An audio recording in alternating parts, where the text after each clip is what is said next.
Hello everyone, स्वागत है आप सभी का मालवीय एकेडमी के इस ऑनलाइन लर्निंग प्लेटफॉर्म पर, जिसमें हम आज उम्मीद सीरीज के थर्ड लेक्चर में स्टार्ट करने वाले हैं मोस्ट एक्सपेक्टेड क्वेश्चंस, जो कि इलेक्ट्रिक चार्ज एंड फील्ड वाले चैप्टर से आपके सीबीएसई बोर्ड एग्जाम में पिछले वर्षों में आ चुके हैं या ऐसे प्रश्न आने वाले वर्षों में आने वाले हैं। ठीक है, तो इन सारे प्रश्नों का आज डिस्कस करेंगे। प्रीवियस ईयर पेपर का एनालिसिस करके हमने इन प्रश्नों को निकाला है। अगर आप इनको ढंग से सॉल्व कर लेते हो तो मैं आपको एश्योर करता हूं कि आप अपने बोर्ड एग्जाम में काफ़ी बेहतर कर पाओगे। बशर्ते ज़रूरत है तो आपको पेशेंस की है, सावधानी की है, चीज़ों को केयरफुली डील करना है, मजाक में किसी प्रश्न को नहीं कर देना है। तो ये सारी बातें ध्यान रखना है। आओ स्टार्ट करते हैं अपना डिस्कशन। इसमें बेटा आपसे कह रहा है कि an object has charge 1 coulomb. एक ऑब्जेक्ट पर पहले से चार्ज कितना था? +1 कूलम। और इसको इलेक्ट्रॉन मिले, मतलब इलेक्ट्रॉन गेन हुआ, यानी गेन इलेक्ट्रॉन। कितना इलेक्ट्रॉन गेन हुआ? तो सवाल कह रहा है बच्चा, इलेक्ट्रॉन गेन हुआ है 5 × 10⁻18। अगर इलेक्ट्रॉन गेन होगा तो चार्ज कैसा आएगा? निगेटिव। अब बेटा कितना निगेटिव चार्ज आएगा? तो निगेटिव चार्ज आएगा Q = Ne। n कितना है बेटा? 5 10⁻18 और E कितना है बेटा? 1.6 10⁻−19। 16 5 80, तो ये होगा 8। 10⁻18 में से 1 गया माइनस, यानी Q का मान कितना होगा? 0.8 कूलम। बाबू ध्यान दो, इलेक्ट्रॉन गेन है तो चार्ज कैसा होगा? निगेटिव होगा। तो यहां लिखना कि ये चार्ज निगेटिव होगा क्योंकि इलेक्ट्रॉन गेन है। तो बोलो बच्चा, पहले उसके पास कितना चार्ज था? पहले उसके पास 1 कूलम चार्ज पहले से ही था, है ना। अच्छा, अब आपसे कहा है बाबू, अब आपसे कहा है कि यह इतना इलेक्ट्रॉन ले लेता है, तो बताओ नेट चार्ज कितना होगा? सर जी, पहले इसके पास था 1 कूलम और कितना लिया है? माइनस में 0.8 कूलम, तो चार्ज कितना होगा बेटा? 0.2 कूलम। तो नेट चार्ज तुम्हारा कितना बनेगा बेटा? 0.20 कूलम। ठीक है बच्चा, तो ये हो गया आपका ऑब्जेक्ट पर चार्ज। ठीक है, तो ये सवाल बेहद आसान था भाई। Q = Ne, quantization of charge पर था, कोई दम ही नहीं रहा। आगे बढ़ते हैं अगले सवाल के लिए। इसमें कह रहा है 2 equal balls having equal positive charge Q coulomb are suspended by 2 insulating string of equal length. What would be the effect on the force when plastic sheet is inserted between them? अच्छा, आपसे कहा है बेटा, आपके पास ऐसे 2 ball हैं और इन दोनों बॉल को एक इंसुलेटेड स्ट्रिंग से लटकाया गया है। 2 बॉल हैं, इन पर इक्वल चार्ज है, तो 2 बॉल हैं बेटा, इन पर चार्ज है इक्वल, और इसको आपने एक ऐसे स्ट्रिंग से लटकाया है। और सवाल ने कहा है बेटा कि ये स्ट्रिंग तुम्हारा कैसा है बच्चा? सर ये इंसुलेटिंग स्ट्रिंग है। हाँ बेटा, तो ये तुम्हारा स्ट्रिंग कैसा है बच्चा? सर ये इंसुलेटिंग स्ट्रिंग है। पक्की बात है। अब ध्यान देना, कहा है अगर इनके बीच में एक प्लास्टिक का शीट डाल दिया जाए तो क्या होगा? हाँ बेटा ध्यान दो, कहा अगर इनके बीच में एक प्लास्टिक का शीट डाल दिया जाए तो ऐसा करने से इनके बीच लगने वाले फोर्स का क्या होगा? बहुत आसान है बेटा, ये बताओ, प्लास्टिक का शीट मतलब डाई इलेक्ट्रिक ना बेटा, और अगर तुम डाई इलेक्ट्रिक डालोगे तो फोर्स क्या होगा? कम हो जाएगा ना। आपको मैंने परसों वाली लाइव क्लास में बताई थी, जो उम्मीद सीरीज की फर्स्ट क्लास थी, उसमें मैंने आपको बताई थी क्या कि फोर्स इन मीडियम बराबर फोर्स इन वैक्यूम बटा के, मतलब किसी माध्यम में लगने वाला बल निर्वात में लगने वाले बल का कितना होगा बेटा? 1/k गुना हो जाएगा। माध्यम में लगने वाला बल निर्वात में लगने वाले बल का कितना होगा बच्चा? 1/k गुना हो जाएगा। ठीक है बाबू, तो फोर्स क्या होगा? घट जाएगा। तो इसको बेटा थोड़ा सा लैंग्वेज में लिखना कि when a plastic sheet is inserted between the balls, then force between them decreases and becomes 1/k times of initial force. Language को याद रखें, बेहतर लैंग्वेज, बेहतर रिप्रेजेंटेशन, ज्यादा लिखना मायने नहीं करता है। प्रश्न का जवाब सटीक, सुंदर और कम शब्दों में देना ही काफी बेटर है ना। अगर आप ज्यादा लिख रहे हैं तो एग्जाम में खुद समझ रहा है, अरे यार बेवकूफ बना रहा है, फंसा रहा है। कम शब्दों में इतना सटीक शब्द लिखे भाई साहब ना, मजा ही आ जाए। चलिए बेटा आगे बढ़ते बच्चा, आगे बढ़ते बेटा। इसके बाद कह रहा है sketch the field lines for plus Q and minus Q. बेटा ये तुम्हारा प्लस क्यू है बच्चा, ये तुम्हारा क्या है माइनस क्यू। इसके लिए फील्ड लाइंस बनानी है। क्या होगा, पॉजिटिव से फील्ड लाइन निकलेगी, जी हाँ निकल गई ऐसे, ध्यान देना, रेडियली निकलेगी रेडियली आएगी, रेडियली निकला रेडियली आया ऐसे बेटा। पॉजिटिव से फील्ड लाइन निकला, हाँ बच्चा, और निगेटिव पर फील्ड लाइन आया। यहां बेटा कुछ ऐसे इनफाइनाइट साइड से आ गया ऐसे, कुछ लाइंस इनफाइनाइट से आ गई, तो यहां पर भी तुम्हारी क्या हुई बेटा, कुछ लाइन इनफाइनाइट पर चली गई। ठीक है बेटा, तो ये ग्राफ तुम्हारा कुछ ऐसे बन गया। पर ध्यान देना, जितने लाइन निगेटिव पर इनफाइनाइट से आएंगी, पॉजिटिव चार्ज से उतनी ही लाइन बाहर की ओर जाएंगी। पक्का बेटा? चलिए, तो आप ये पार्ट जल्दी से कर लो, फिर मैं आपको आगे बता रहा हूं। तो ये क्या हो गया, electric field lines of plus Q and minus Q. ठीक है बेटा, बहुत शानदार। आगे बढ़ते हैं बच्चा। इसमें कह रहा है why do electric field line never cross each other. बेटा इसका जवाब मैंने कल आपको कल की क्लास में बताई है ना, कल या फिर उम्मीद के फर्स्ट लेक्चर में बताया होगा। पर आप ध्यान दो ना, अगर चाहो तो इसका आप बड़ा सुंदर जवाब खुद से लिख सकते हो कम शब्दों में। मुझे पता है, मेरे हर बच्चे को पता है, पर कभी कभार आप एग्जाम में देखते हो कि जो बच्चा आपसे थोड़ा सा कमजोर है वो बोर्ड एग्जाम में अच्छे मार्क्स ले आता है आपसे।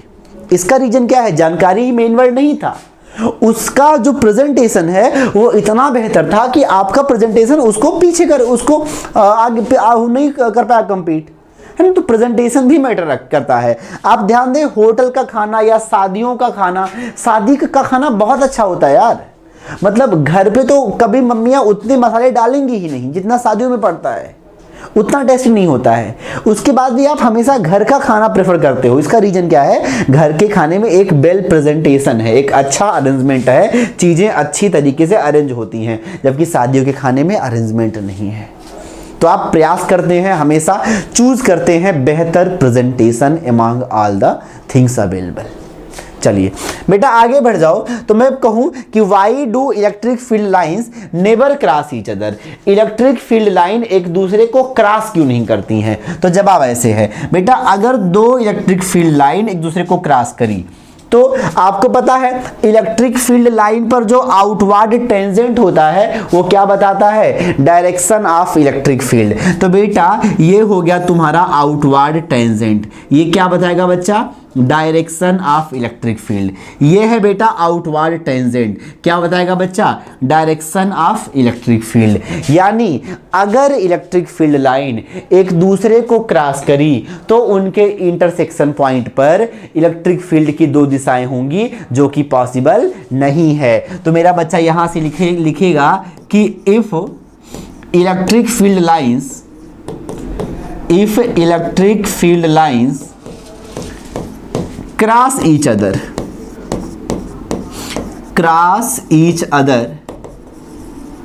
then at the point of their intersection there will be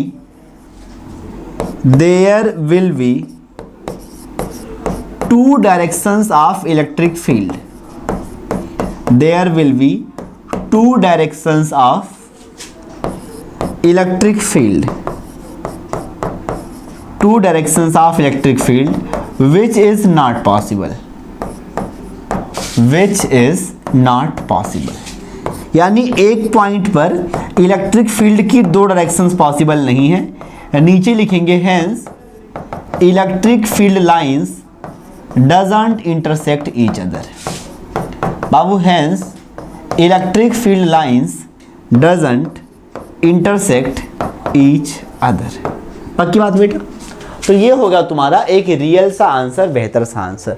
मैं कहूँगा आप इसको अपनी कॉपी में प्रीवियस ईयर पेपर का सोल्यूशन करके ज़रूर नोट कर लें, ताकि एग्जाम में आने पर आप इनका बेहतर जवाब दे पाओ। ये सारे बहुत ही फ्रीक्वेंट और बहुत ज़्यादा एक्सपेक्टेड क्वेश्चंस हैं। मैं आपको अभी ये नहीं बता पाऊँगा कितने इंपॉर्टेंट हैं, पर जिस टाइम आपका एग्जाम होगा ना, आप एहसास करोगे हाँ अगर इसे कर लिया हो तो काफ़ी अच्छा होता। चलिए आगे बढ़ते हैं बेटा, आगे बढ़ते हैं। इसमें कह रहा है why do electrostatic field lines doesn't form close loop. Close loop क्यों नहीं बनाती हैं? मान लो बेटा electric field lines close loop बना ली, इसका मतलब इसी चार्ज से निकली हैं और इसी चार्ज पर प्रवेश करी हैं। और आपको पता है कि इलेक्ट्रिक फील्ड लाइंस जो है बेटा, इलेक्ट्रिक फील्ड लाइंस, बोल बच्चा, जो बेटा इलेक्ट्रिक फील्ड लाइंस है कहाँ से निकलती है? तो बेटा इलेक्ट्रिक फील्ड लाइन ओरिजिनेट होती है कहाँ से बच्चा? ओरिजिनेट होती है बेटा हमेशा पॉजिटिव चार्ज से। और एंड कहाँ होती है, टर्मिनेट कहाँ होती है बेटा? सर टर्मिनेट होती है निगेटिव चार्ज पर। मतलब ओरिजिनेट होगा बेटा पॉजिटिव चार्ज पर और टर्मिनेट कहाँ होगा बच्चा? निगेटिव चार्ज पर। अब कहे क्लोज लूप क्यों नहीं बनाई? अगर क्लोज लूप बनाई तो इसका मतलब यह है कि जहां से ओरिजिनेट हुई है वहीं पर टर्मिनेट हो गई है। पर ऐसा तो पॉसिबल नहीं है ना कि कोई लाइन जहां से ओरिजिनेट हो वहीं से टर्मिनेट हो जाए, ऐसा पॉसिबल नहीं है। तो मैं कह दूंगा भाई ऐसा नहीं पॉसिबल है। मतलब if electric field lines forms a closed loop, then their point of origin will be same as point of termination, which is not practically possible। क्यों? जहां से निकला है वहां प्रवेश नहीं कर सकता, जहां पर प्रवेश किया है वहां निकल नहीं सकता। कारण क्योंकि इलेक्ट्रिक फील्ड लाइन हमेशा पॉजिटिव चार्ज से निकलती है और निगेटिव चार्ज पर प्रवेश करती है। इस वजह से मैं बताऊंगा कि electric field lines doesn't form a close loop. ठीक है, तो you can write the answer like this, that electric field lines doesn't form the closed loop, because if they form the closed loop then their point of origin and point of terminating will be same, which is not practically possible because they always originates from positive charge and terminates at negative charge. पक्की बात बेटा? तो इसका मतलब यह है कि ये लाइंस जो हैं क्लोज लूप नहीं बनाएंगी। ठीक है बच्चा, आगे बढ़ जाते हैं बेटा नेक्स्ट टर्म की ओर। इसमें मैं आपको क्या बताऊंगा कि draw the electric field lines of charge Q where Q equals to 0। बेटा मेरा ये बता Q इक्वल्स टू 0 का मतलब क्या चार्ज पॉजिटिव है? जी हाँ। Q लेस देन 0, तो Q लेस देन 0 का मतलब बेटा चार्ज कैसा है बाबू? निगेटिव है। तो अगर पॉजिटिव चार्ज है तो तुम्हारी फील्ड लाइंस कैसे होंगी बेटा? सर पॉजिटिव चार्ज है तो फील्ड लाइंस बाहर की ओर होंगी। बहुत सुंदर बात है भाई, बहुत बेहतर बात है। अच्छा, अगर बेटा निगेटिव चार्ज है तो फील्ड लाइंस क्या होंगी बच्चा? सर निगेटिव चार्ज पर फील्ड लाइन होंगी कुछ ऐसे। तो बेटा निगेटिव चार्ज पर फील्ड लाइन तुम्हारी अंदर की ओर होंगी और पॉजिटिव चार्ज पर तुम्हारी फील्ड लाइन कहाँ होंगी? बाहर की ओर।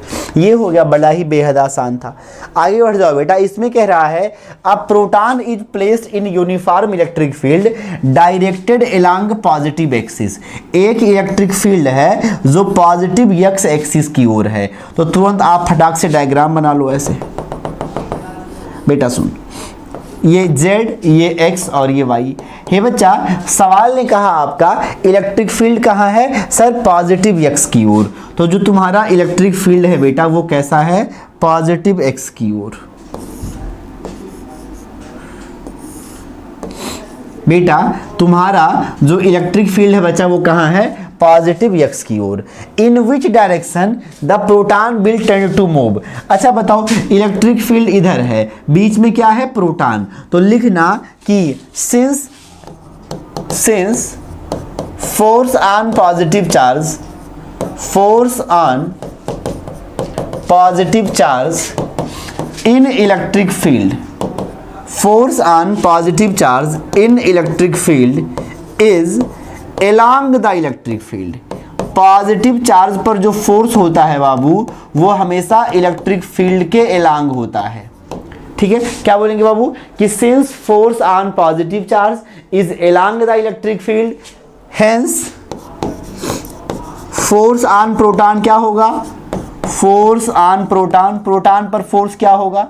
तो तुम कहोगे सर प्रोटॉन पर फोर्स होगा along द इलेक्ट्रिक फील्ड। हाँ बेटा, प्रोटॉन पर फोर्स कैसे होगा, एलॉन्ग द इलेक्ट्रिक फील्ड। बहुत सही बात है भाई, अगर force along the electric field है तो मोशन कैसा होगा सर, मोशन होगा एलॉन्ग द इलेक्ट्रिक फील्ड, यानी एलॉन्ग द इलेक्ट्रिक फील्ड कहाँ है बेटा, एक्स एक्सिस की ओर। इसका मतलब तुम्हारा मोशन कैसे होगा बच्चा, तो तुम्हारा मोशन होगा एक्स एक्सिस की ओर, एलॉन्ग द एक्स एक्सिस।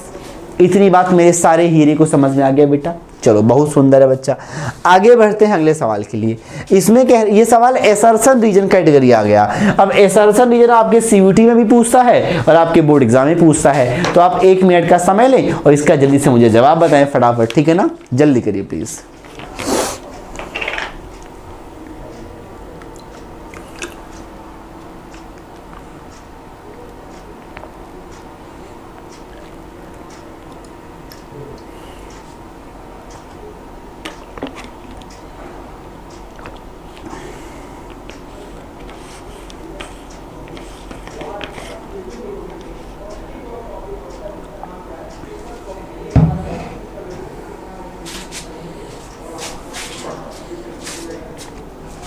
चलिए,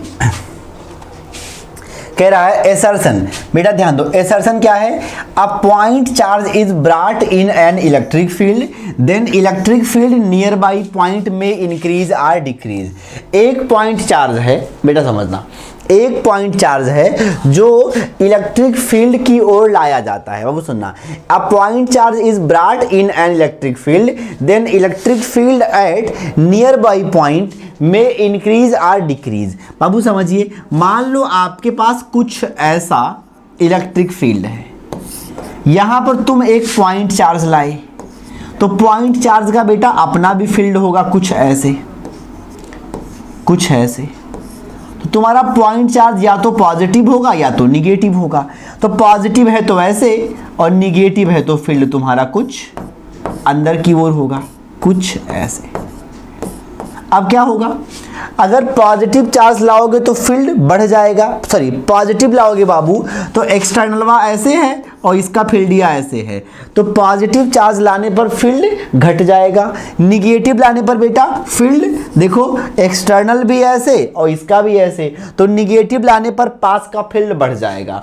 यानी पॉजिटिव चार्ज लाओगे तो फील्ड बढ़ सकता है, फील्ड घट सकता है, और निगेटिव लाने पर फील्ड बढ़ सकता है। ये बात बेहतर फील नहीं आ रही जहां तक मैं समझ रहा हूं, आओ मस्त फील करते हैं बेटा, ध्यान दो बच्चा, ध्यान दे बेटा, मैं बताऊंगा कि ये तुम्हारा हो गया कुछ ऐसे इलेक्ट्रिक फील्ड। चल बाबू, ये हो गया बच्चा कुछ इस प्रकार का इलेक्ट्रिक फील्ड।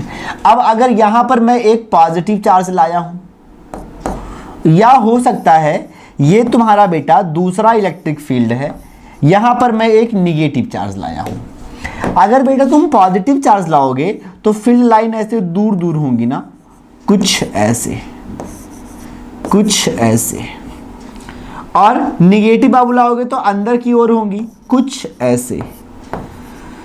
कुछ ऐसा कर कमाल कि तेरा हो जाऊं।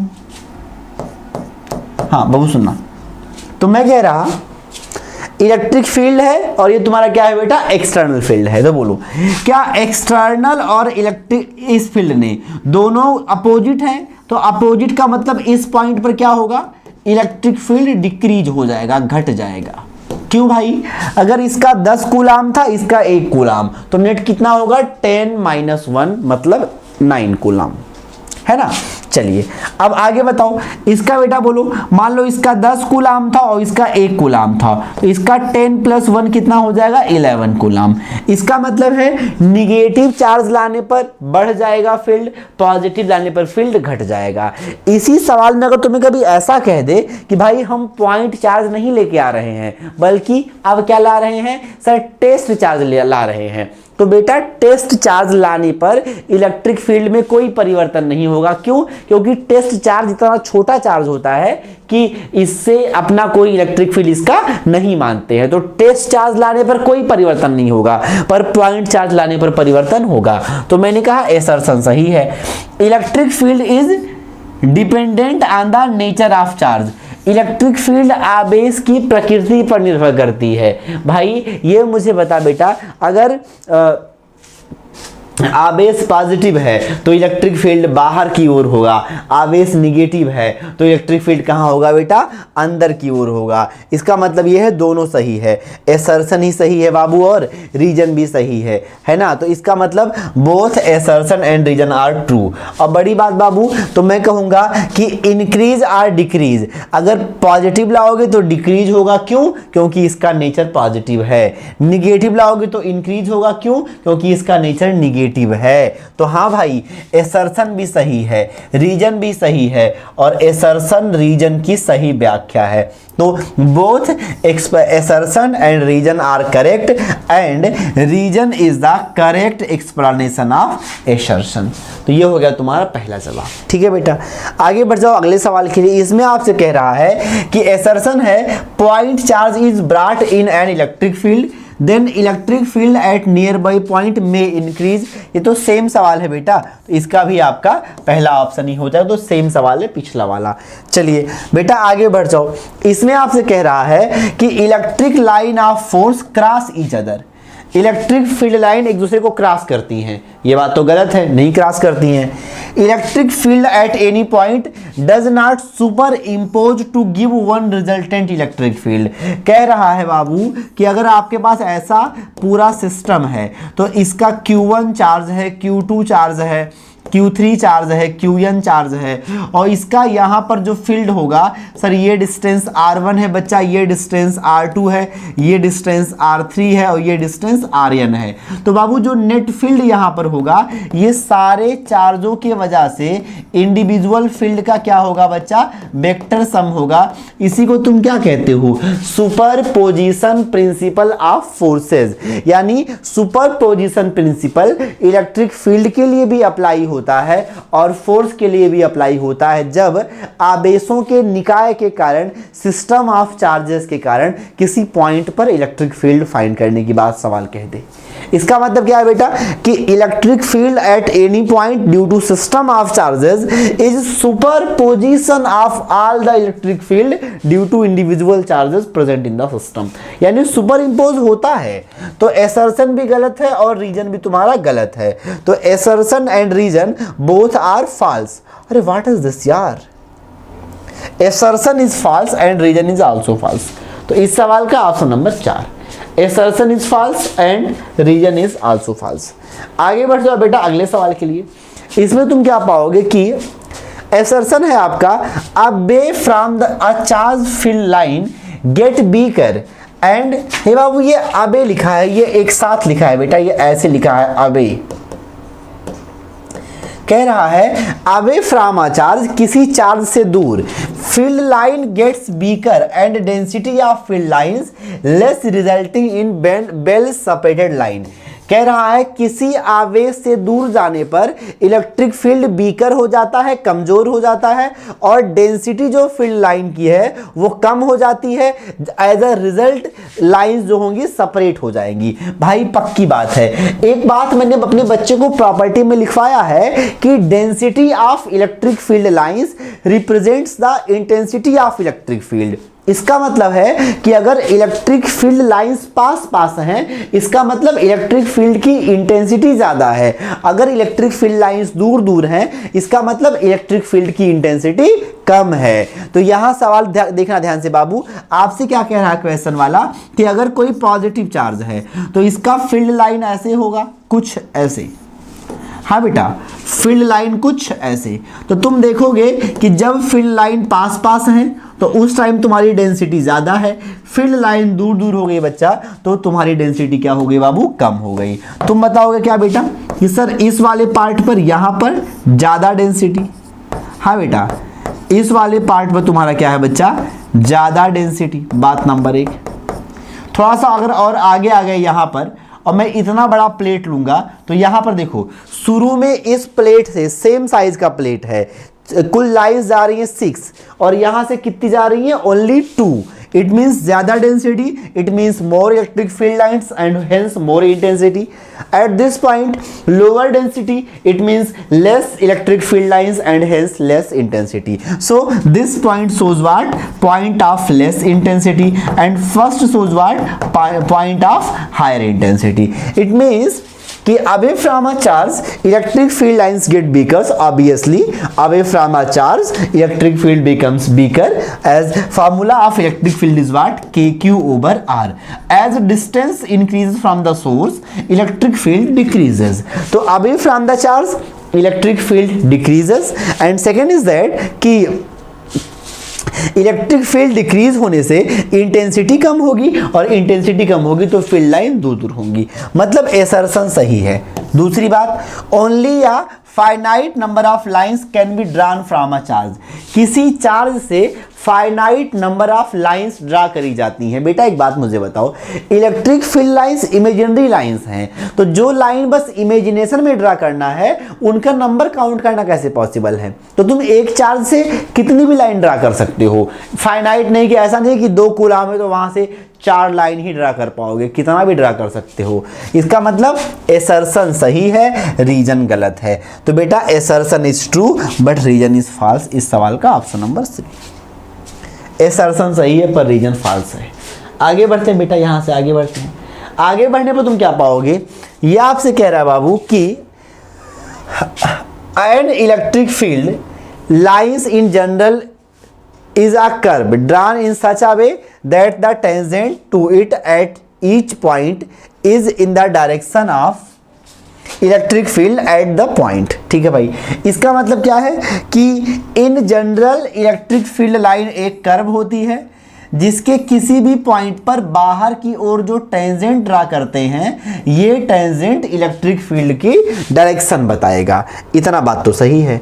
अब आगे कह रहा है कि A field line in space, a field line is a space curve, एक field line space curve है in 3 dimensions।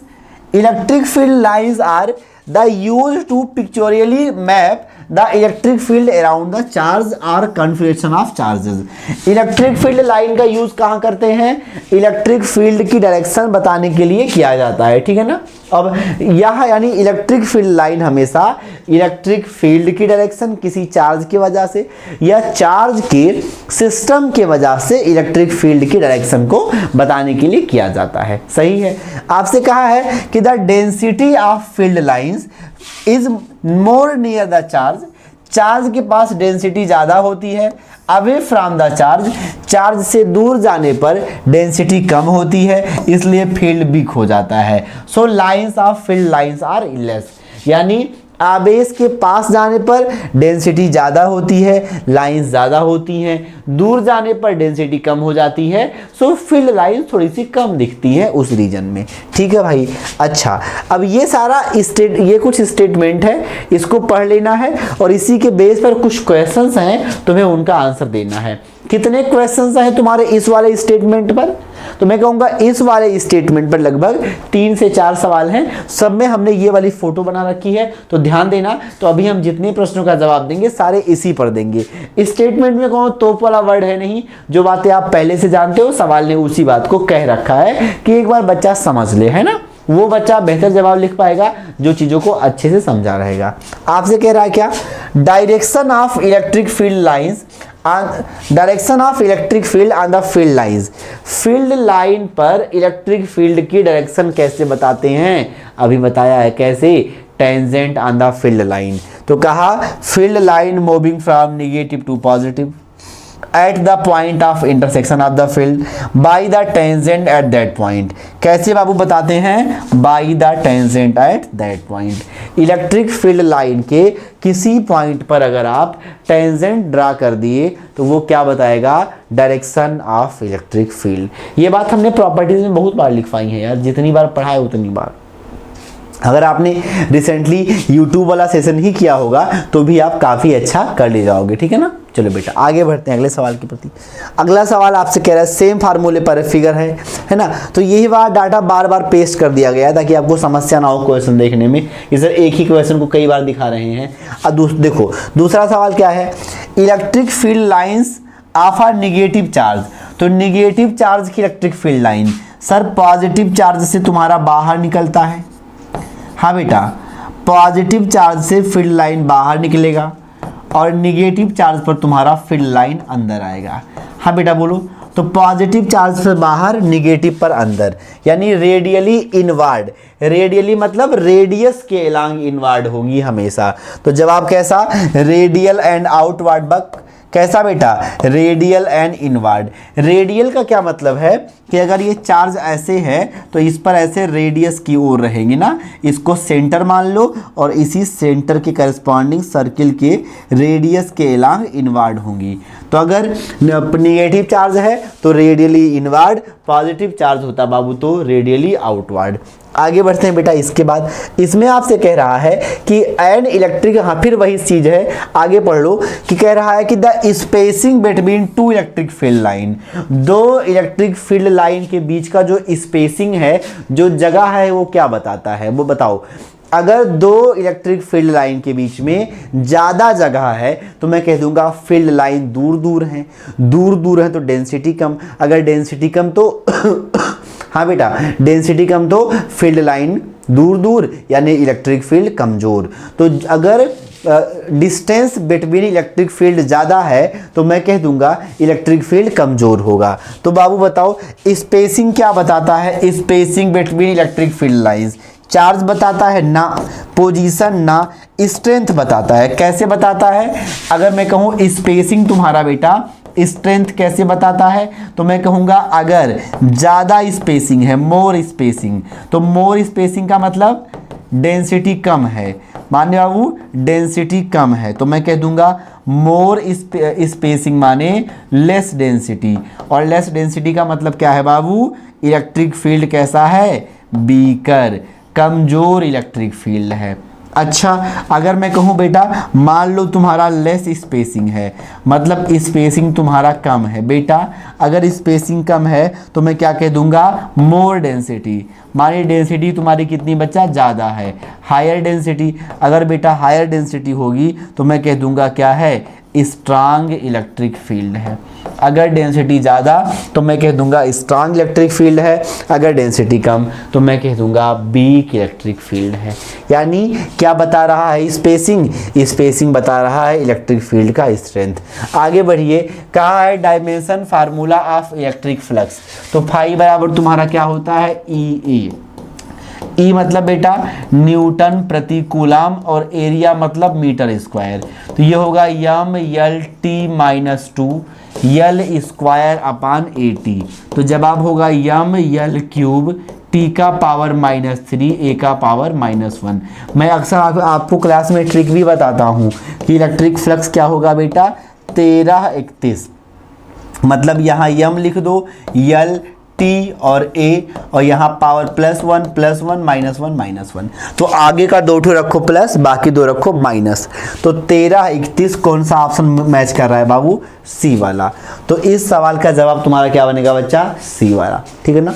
यानी the dimension formula of electric flux is what, M L cube T -3 A का power -1। आगे बढ़ जाते हैं बच्चा अगले सवाल के लिए। इसमें कह रहा है कि यूनिट क्या होगा इलेक्ट्रिक फ्लक्स का, अभी बताया है न्यूटन प्रति कूलम इंटू मीटर स्क्वायर, तो न्यूटन प्रति कूलम इंटू मीटर स्क्वायर इस सवाल का ऑप्शन नंबर ए हो जाएगा।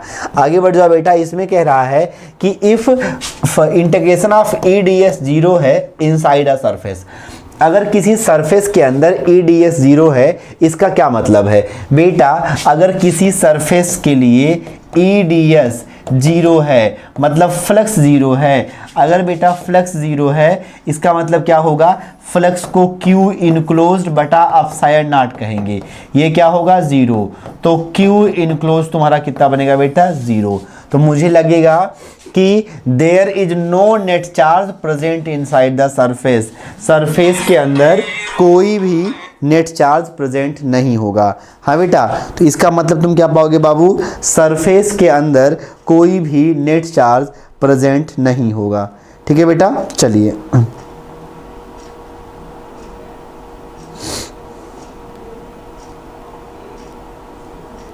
चलिए बेटा, इसका मतलब है बच्चा कि सरफेस के अंदर कोई भी नेट चार्ज प्रेजेंट नहीं होगा। आगे बढ़ जाओ, कह रहा है 4 चार्जेस इतना इतना प्लस 8Q फला फला फला केप्ट इनसाइड क्लोज सरफेस, एक क्लोज सरफेस है, इसके अंदर चार्ज है 8Q, sir -3q plus 5q minus 10q। तो नेट चार्ज कितना हो गया बेटा? नेट चार्ज तो कहोगे 8 -3 प्लस 5 माइनस 10। तो 8 5 13, 10 3 13। जवाब कितना होगा बाबू? 0। तो अगर Q इनक्लोज 0 है तो what will be the out going flux.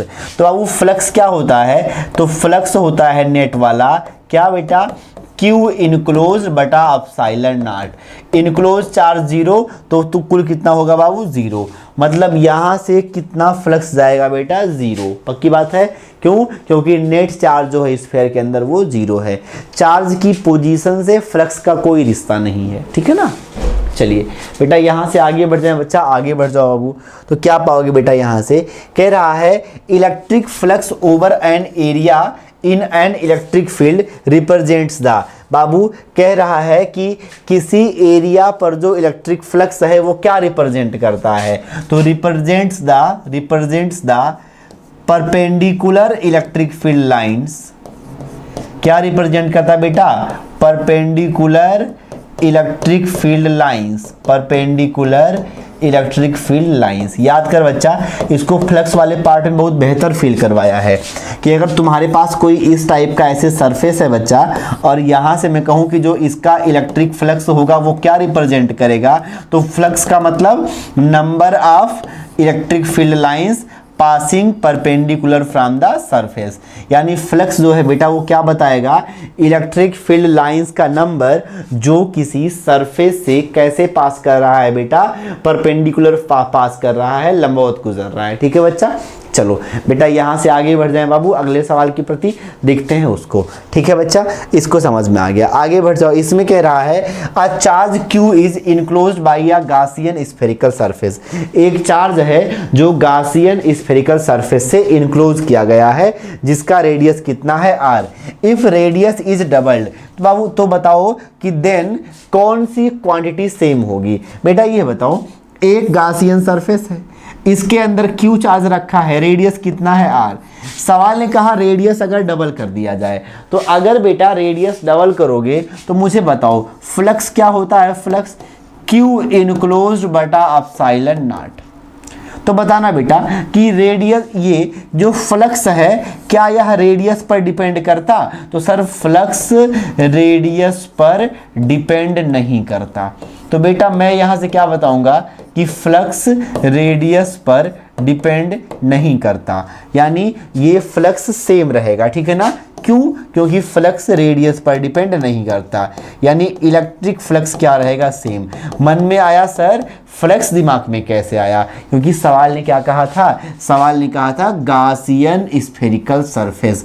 अब गास का सरफेस सुनते ही जैसे हमने गास का सरफेस सुना तो हमारे मन में क्या आया भाई? गास का surface seem to be electric flux. पक्का गास का थ्योरम इलेक्ट्रिक फ्लक्स। चलिए बाबू आगे बढ़ जाओ। इसमें कह रहा है कि इफ EDS बराबर 0 ओवर अ सरफेस। अगर किसी सरफेस के लिए EDS 0 है तो क्या होगा?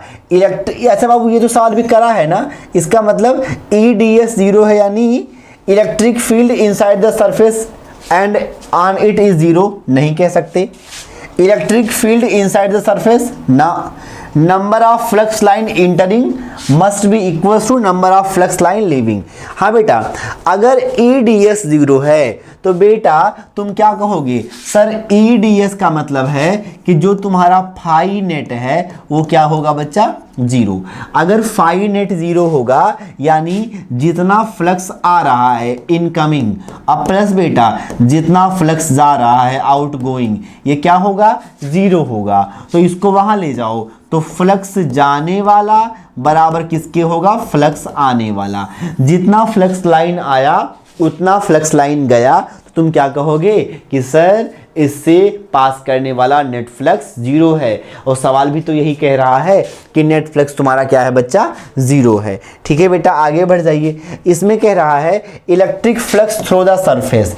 इसका कितना होगा बच्चा? सर Q बटा एप्सिलॉन नॉट। क्यों? क्योंकि फ्लक्स केवल चार्ज पर डिपेंड करता, तो इसका होगा Q बटा एप्सिलॉन नॉट। इसका बच्चा Q बटा एप्सिलॉन नॉट। इसका बेटा Q बटा एप्सिलॉन नॉट। इसका बच्चा Q बटा एप्सिलॉन नॉट। क्यों?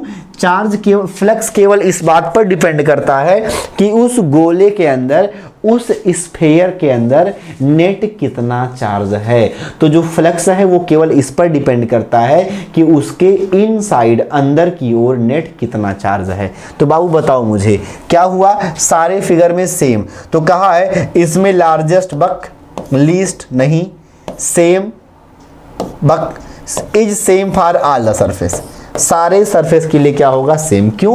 फ्लक्स केवल इस बात पर डिपेंड करता है कि charge enclosed by the surface क्या है, सरफेस के अंदर चार्ज कितना है, इस बात पर नहीं कि वो चार्ज कहाँ है या सरफेस का नेचर कहाँ है। ठीक है बेटा,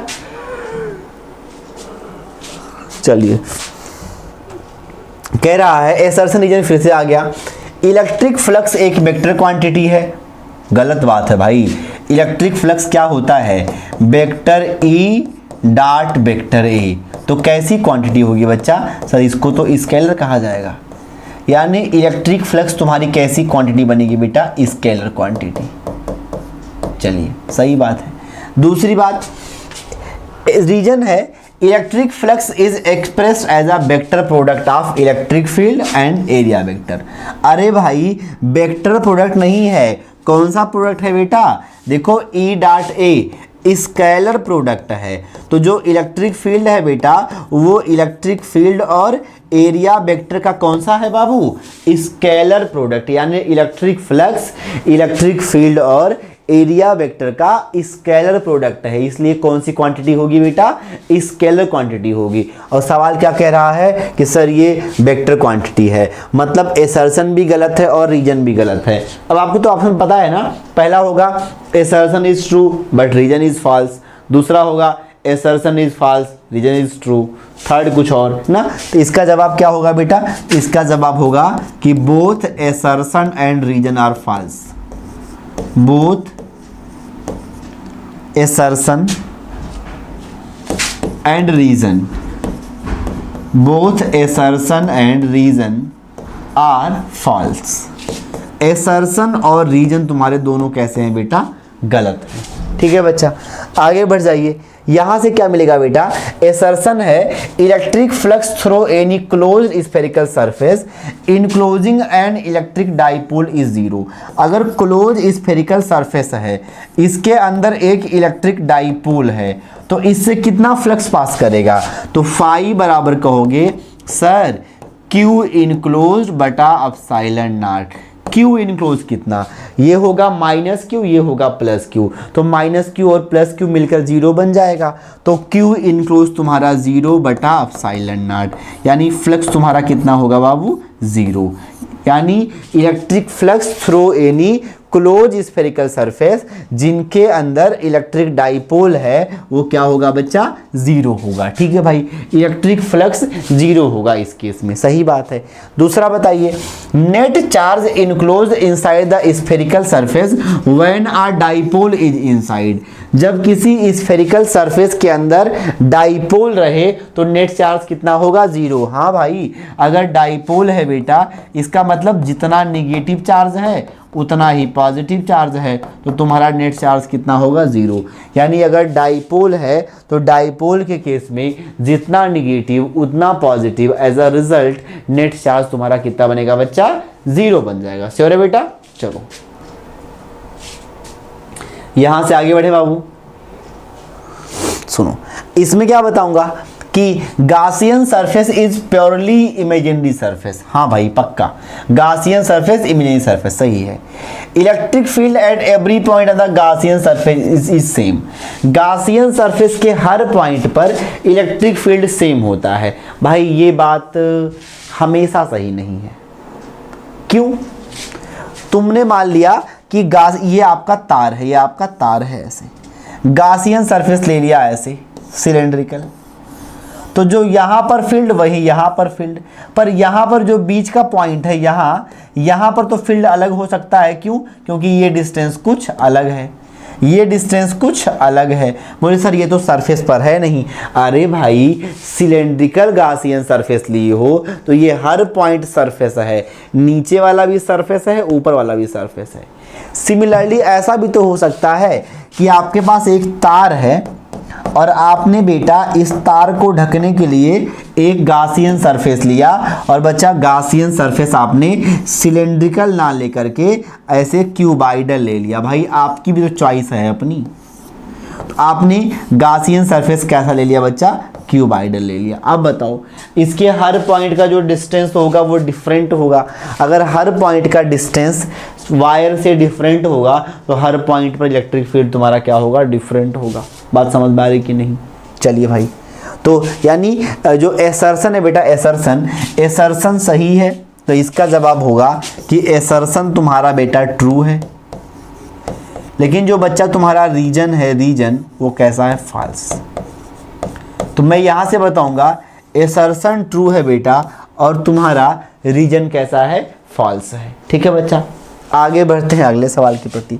इसमें बताइए, कह रहा है कि Gaussian surface can be drawn outside the body or within the body. Gaussian surface किसी वस्तु के बाहर भी खींच सकते हैं, किसी वस्तु के अंदर भी खींच सकते हैं। अब गासियन सरफेस इमेजिनरी सरफेस है, रियल में सरफेस तो है नहीं, तो जहां मन कहे वहां ड्रा कर दो, क्या फर्क पड़ता है। गासियन सरफेस कहीं भी खींच सकते हैं। बोले अंदर सर कैसे होगा, याद करो ऐसे एक स्फीयर था, है ना, डे 2 के लेक्चर में है, ऐसे एक स्फीयर था बेटा, तो जब बाहर निकालना था फील्ड तो गासियन सरफेस ऐसे खींचे जो कि आउटसाइड से पास कर रहा था, और जब बेटा यही फील्ड या तुम्हें अंदर निकालना था बेटा अंदर, तो अंदर निकालने केस में तुम क्या करोगे, गासियन सरफेस ऐसे इनसाइड से खींच लोगे। समझ में आया? तो बाहर निकालना है तो गासियन सरफेस आउटसाइड से, अंदर निकालना है बच्चा तो गासियन सरफेस इनसाइड से। ठीक है ना, यानी गासियन सरफेस कहीं भी खींच सकते हैं। सही बात है। It is purely imaginary surface, यह पूरी तरह से इमेजिनरी सरफेस है, ये बात भी सही है।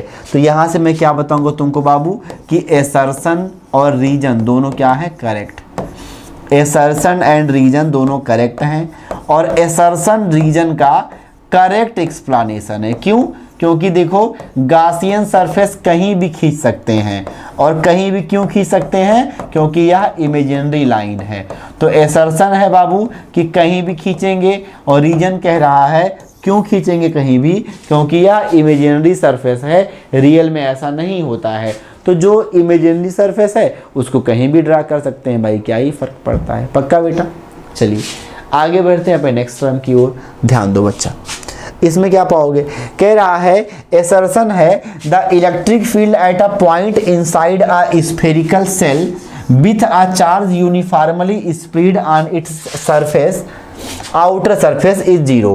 कह रहा है बेटा कि एक स्फेरिकल सेल है और इस पर जो चार्ज है वो यूनिफॉर्मली डिस्ट्रीब्यूटेड है, कहाँ, ओवर द सरफेस। तो अंदर फील्ड जीरो होता है, ये तो आप जानते हो, याद करो ग्राफ बेटा। ग्राफ ऐसे ही तो था, ये तुम्हारा इलेक्ट्रिक फील्ड था, ये तुम्हारा आर था बेटा, ये बन गया सरफेस, स्मॉल आर बराबर कैपिटल आर।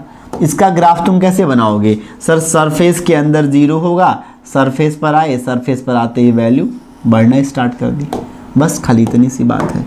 ठीक है बेटा, चलो सरफेस पर आते ही तुम्हारा क्या हो बाबू कि जैसे तुम सरफेस पर आए, सरफेस पर आते ही तुम्हारा वैल्यू बढ़ना स्टार्ट कर दी है। ठीक है बेटा, चलो आगे बढ़ जाओ। यहाँ से कह रहा है there is no charge enclose within the close shell. Close shell के अंदर कोई चार्ज नहीं है। हाँ भाई, क्लोज सेल के अंदर कोई चार्ज नहीं है, सारा का सारा चार्ज है कहाँ, क्लोज सेल के बाहर। तो इसमें क्या कहोगे बेटा कि both assertion and reason are correct. इसका जवाब तुम क्या पाओगे बच्चा, both assertion and reason are correct. Both assertion and reason are correct, दोनों सही है। थोड़ा सा बच्चा आगे बढ़ जाओ। इसमें कह रहा है एसर्शन है electric field at any point away from linear charge distribution decreases with distance. अगर बेटा लीनियर चार्ज डिस्ट्रीब्यूशन है तो इसके वजह से, ये इनफाइनाइट मानता हूं मैं, तो इसके वजह से स्मॉल आर डिस्टेंस पर इलेक्ट्रिक फील्ड क्या होगा सर, ये होगा 2 2k लैम्डा बटा आर, या इसी को लैम्डा बटा 2 पाई अपसाइलन नॉट आर कहते हो। ये कब? जब इनफाइनाइट है। और जब वायर तुम्हारा फाइनाइट लंबाई का होता है तो कहते हैं कि इसका जो इलेक्ट्रिक फील्ड होगा, ये परपेंडिकुलर वाला कंपोनेंट, ये होता है बाबू कितना? k लैम्डा बटा आर।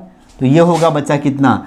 k लैम्डा बटा आर, ब्रैकेट में तुम्हारा साइन फाई 1 प्लस तुम्हारा क्या बनेगा बच्चा? Sine phi 2। तो ये हो गया तुम्हारा फाइनाइट में। खैर, सब में इलेक्ट्रिक फील्ड आर की क्या है बच्चा? Inversely proportional. तो मैं कहूँगा इलेक्ट्रिक फील्ड इनवर्सली प्रोपोर्शनल है 1/r के। तो आर बढ़ेगा तो ई घटेगा। तो खैर, सवाल ने कहा कि डिस्टेंस बढ़ेगा तो ये फील्ड डिक्रीज होगा। अच्छा, सही बात है। और electric field at any point away from linear charge distribution, linear charge distribution से दूर किसी भी बिंदु पर इलेक्ट्रिक फील्ड, सवाल ने कहा कितना होगा? Lambda by 2 pi epsilon naught into R. हाँ, अब देखो, बोले सर आप तो एक ठो और बताए हो कि अगर फाइनाइट लेंथ का होगा तब कुछ अलग होगा, इनफाइनाइट का कुछ और होगा। तुम्हारे लेवल में ना अगर ये ना कहे कि वायर फाइनाइट है या इनफाइनाइट, तो तुम्हें सोचना होगा कि वायर इनफाइनाइट है, इनफाइनाइट लेंथ के वायर की ही बात करी जा रही है।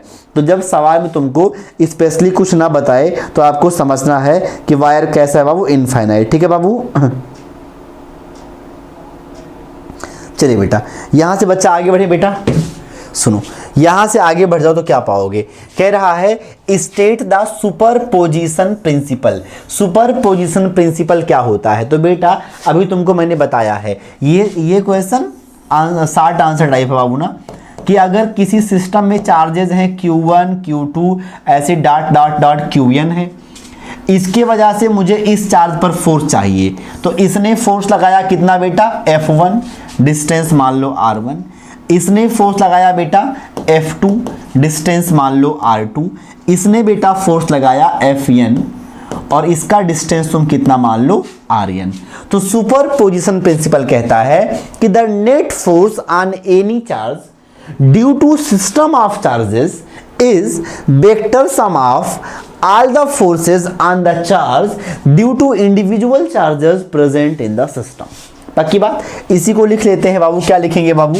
कि the net force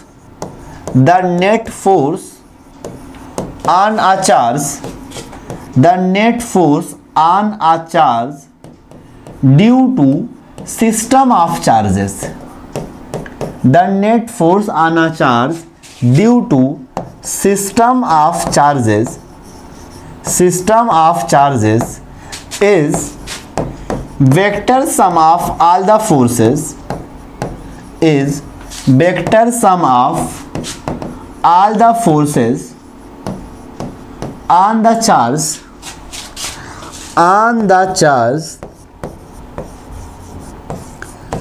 due to individual charge present in the system।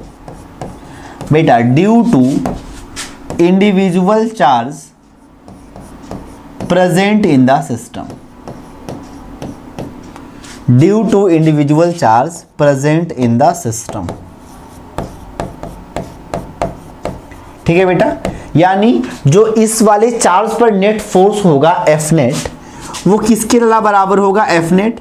तो एफ नेट बराबर होगा F1 वाला फोर्स प्लस F2 वाला force plus dot dot dot क्या होगा बच्चा? Fn वाला फोर्स। तो जो नेट फोर्स होगा वो किसके बराबर होगा? F1 plus F2 plus dot dot dot Fn वाले फोर्स की। ठीक है बेटा, चलो इतनी बात सही है बच्चा। थोड़ा सा आगे बढ़ते हैं। तो ये हो गया तुम्हारा इसका सटीक जवाब। तुम और अच्छा चाहो तो फोर्सेस की वैल्यू रख सकते हो, बट वैसे ये वाला भी सटीक है, तो इसको और ज़्यादा एक्सपेंड करने की बहुत खास ज़रूरत नहीं है, ऐसा मुझे लगता है। चलिए बेटा आगे बढ़ जाओ। इसमें कह रहा है if force F is acting between 2 point charges Q1 and Q2। बेटा 2 पॉइंट चार्ज हैं ऐसे, एक Q1 है एक तुम्हारा Q2 है। डिस्टेंस क्या है बच्चा? R है। इनके बीच में कितना फोर्स लग रहा है? सर इनके बीच में फोर्स लग रहा है K Q1 Q2 बटा R²। ये कूलम्ब्स लॉ कहता है। कहा है कि if a third charge Q3 is placed quite close to Q2। अगर एक तीसरा चार्ज Q3 कहाँ रख दें बाबू, इसके पास रख दें, Q2 के पास, तो कह रहा है what happens to the force between Q1 and Q2। अगर Q2 के पास एक Q3 रख दें तो Q1 Q2 पर जो फोर्स है उसका क्या होगा बेटा, क्या Q1 Q2 का जो फोर्स है इसमें कोई और चार्ज आ रहा है, नहीं आ रहा। तो कोई और चार्ज अगर तुम बीच में रखोगे तो Q1 के वजह से जो Q2 पर फोर्स है वो नहीं बदलेगा। समझना, अभी मान लो कि Q1 ने Q2 पर लगाया 10 न्यूटन और दूसरा चार्ज यहां रखे, इसने Q2 पर लगाया 3 न्यूटन, तो Q2 पर नेट फोर्स कितना हुआ, 10 + 3 13 न्यूटन। Q2 पर नेट फोर्स 13 हो गया, लेकिन Q1 ने Q2 पर कितना लगाया, केवल 10। यानी बीच में कोई भी चार्ज कहीं भी रखने पर फोर्स तो बदलेगा, नेट फोर्स बदलेगा, लेकिन Q1 के वजह से Q2 पर जो फोर्स है वो फोर्स नहीं बदलेगा, वो फोर्स सेम रहेगा। इसका मतलब मैं लिख दूं कि when Q3 is placed near Q2 then net force on Q2 will change। Q2 पर बाबू जो तुम्हारा नेट फोर्स होगा वो तो चेंज होगा, but force on Q2 due to Q1 पर बेटा Q1 के वजह से जो फोर्स है विल नॉट चेंज। Q2 पर बेटा जो Q1 की वजह से फोर्स है ये नहीं बदलेगा, है ना। मतलब नेट फोर्स बदल जाएगा क्योंकि तीसरा चार्ज भी कुछ फोर्स लगाएगा, लेकिन अगर मैं कहूं 1 ने 2 पर जितना फोर्स लगाया है वो फोर्स हमेशा सेम रहेगा। तुम बीच में कुछ भी रख दो, इससे नेट फोर्स पर कोई भी फर्क नहीं पड़ने वाला है। ठीक है बेटा, चलिए यहां तक समझ आई बात, आगे बढ़ते हैं अगले। इसमें कह रहा है कि 31 में 2 पार्ट हैं। कह रहा है कि the electric field due to point charge at any point near as defined as ऐसे। किसी पॉइंट चार्ज के पास जो इलेक्ट्रिक फील्ड बताते हैं वो ऐसे कि limit Q tends to 0 E/Q। Sir ये Q टेंड टू 0 क्यों कहते हैं, क्योंकि जो टेस्ट चार्ज लाए हैं, टेस्ट चार्ज का अपना फील्ड नहीं होता है, टेस्ट चार्ज बहुत छोटा चार्ज है। ठीक है ना, चलिए आगे बढ़िए। Where Q is the test charge, हाँ जिसका अपना फील्ड ना हो, बहुत छोटा चार्ज हो। And F is the force acting on it, और F जो है Q चार्ज पर लगने वाला फोर्स है। तो what is the physical significance, तो इसका what is the physical significance of इतना इतना इतना। तो बाबू देखो फिजिकल सिग्निफिकेंस क्या है कि अगर ये पॉजिटिव चार्ज है और तुमने क्या करा बाबू कि इसके चारों ओर इलेक्ट्रिक फील्ड होगा, यहां पर तुमने एक छोटा सा चार्ज Q रखा। अब अगर Q टेस्ट चार्ज ना होता, तो Q का भी तो अपना फील्ड होता चारों ओर, और इसके फील्ड के वजह से इस वाले पॉइंट पर नेट फील्ड कम हो जाता। अगर नेट फील्ड कम होता तो अब तो रियल वाला फील्ड का पता ही नहीं चल पाता। तो अगर मैं चाहता हूं कि मैं रियल वाले फील्ड को ना पाऊं तो मुझे यहां पर ऐसा चार्ज लाना पड़ेगा जिसका खुद का कोई फील्ड ना हो, तो खुद का बहुत कम फील्ड रहे या ना फील्ड रहे। ऐसा कब पॉसिबल है, जब ये चार्ज रहे कितना बराबर 0 के। तो मैं बाबू इसको यहां से लिख दूंगा बेटा क्या कि limit Q tends to 0 means value of test charge. इसका मतलब है बेटा कि value of test charge tends to 0। Test charge की वैल्यू कहां पहुंचती है बेटा, 0 पहुंचती है। हेंस इसलिए there will be no electric field of test charge.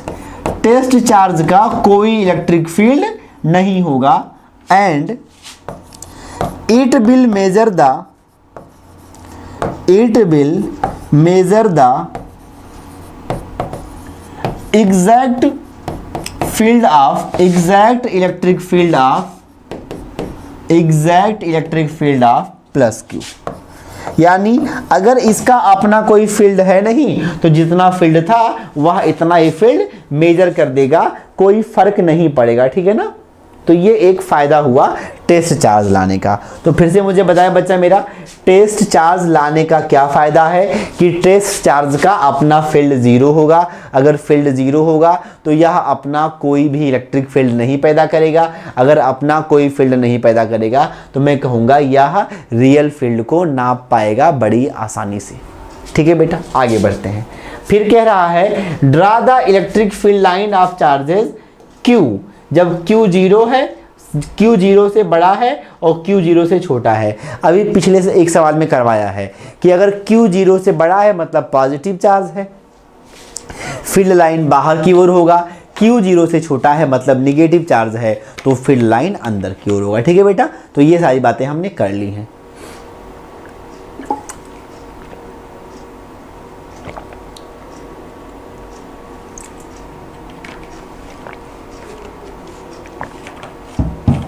चलिए बेटा आगे बढ़ते हैं अगले सवाल के लिए।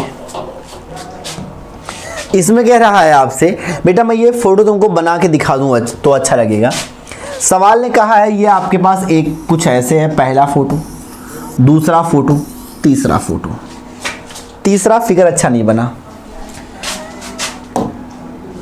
तुमसे ही दिन होता है, सुरमई शाम आती है तुमसे ही।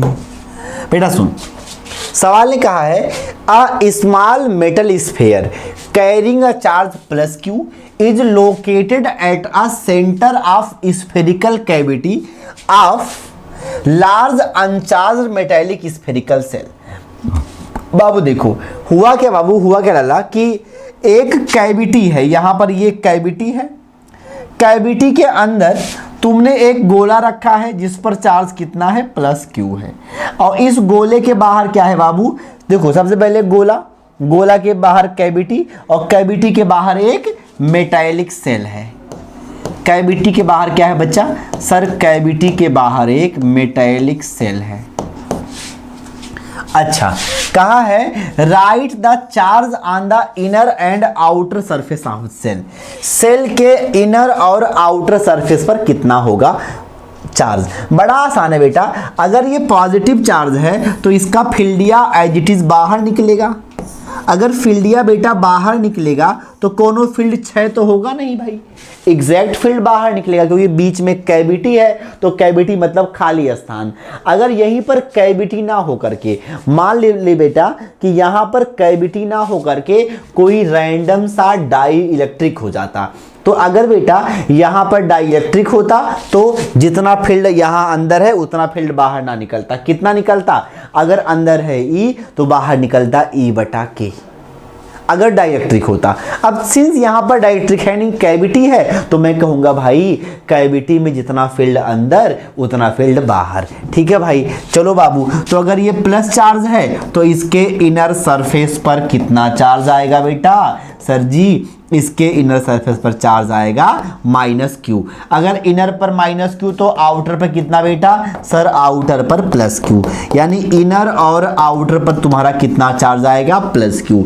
इसको बच्चा मेरा हिंदी में लिख पाएगा बेटा, है ना।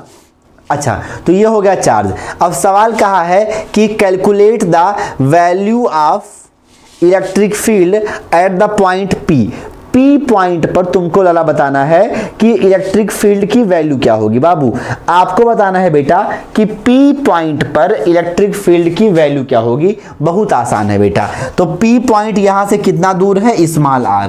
तो तुम समझना बाबू क्या पाओगे कि जो तुम्हारा ऐसे है बेटा, ऐसे है कि ये पॉइंट था ऐसे O, यहां से बाबू स्मॉल r डिस्टेंस पर कोई पॉइंट है P, तो यहां पर कितना होगा इलेक्ट्रिक फील्ड, सर जी KQ/r² होगा यार, और क्या, बहुत आसान है।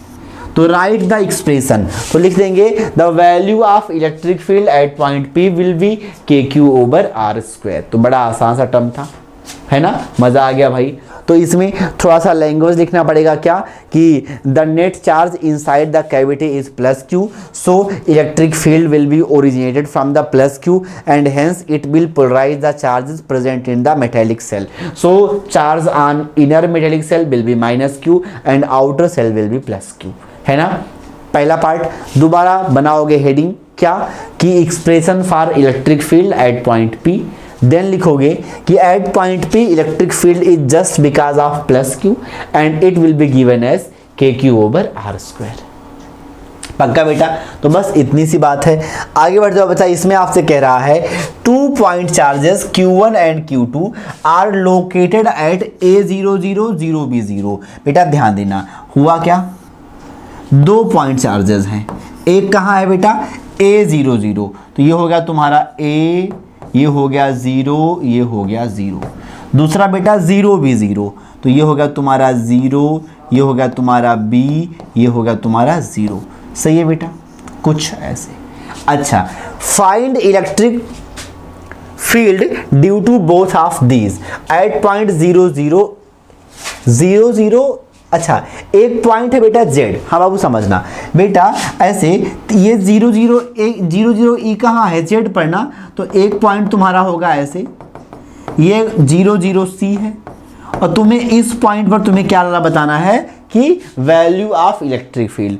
अगर मेरा बेटा इमेजिन कर पाएगा तो देख बाबू, ये तुम्हारा ये 0 0 C है, ये बाबू X है, ये Y है, ये Z है, यहाँ पर एक पॉइंट है A0 0, ये डिस्टेंस है A और Z पर डिस्टेंस है 0 0 C, तो ये डिस्टेंस A, ये डिस्टेंस C, तो ये डिस्टेंस कितना होगा A से C तक का, बोल भाई, ये डिस्टेंस कितना A से C तक का, तो A से C तक का डिस्टेंस होगा √A² प्लस C²।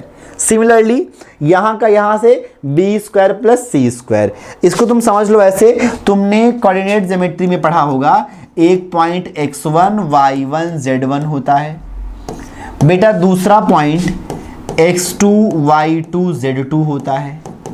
तो अगर इनके बीच का तुमको डिस्टेंस निकालना है तो डिस्टेंस का फार्मूला क्या होगा बाबू, सर ये होगा √x2 माइनस x1 का square plus sir y2 minus y1 का स्क्वायर प्लस बेटा सर ये होगा z2 माइनस z1 का स्क्वायर।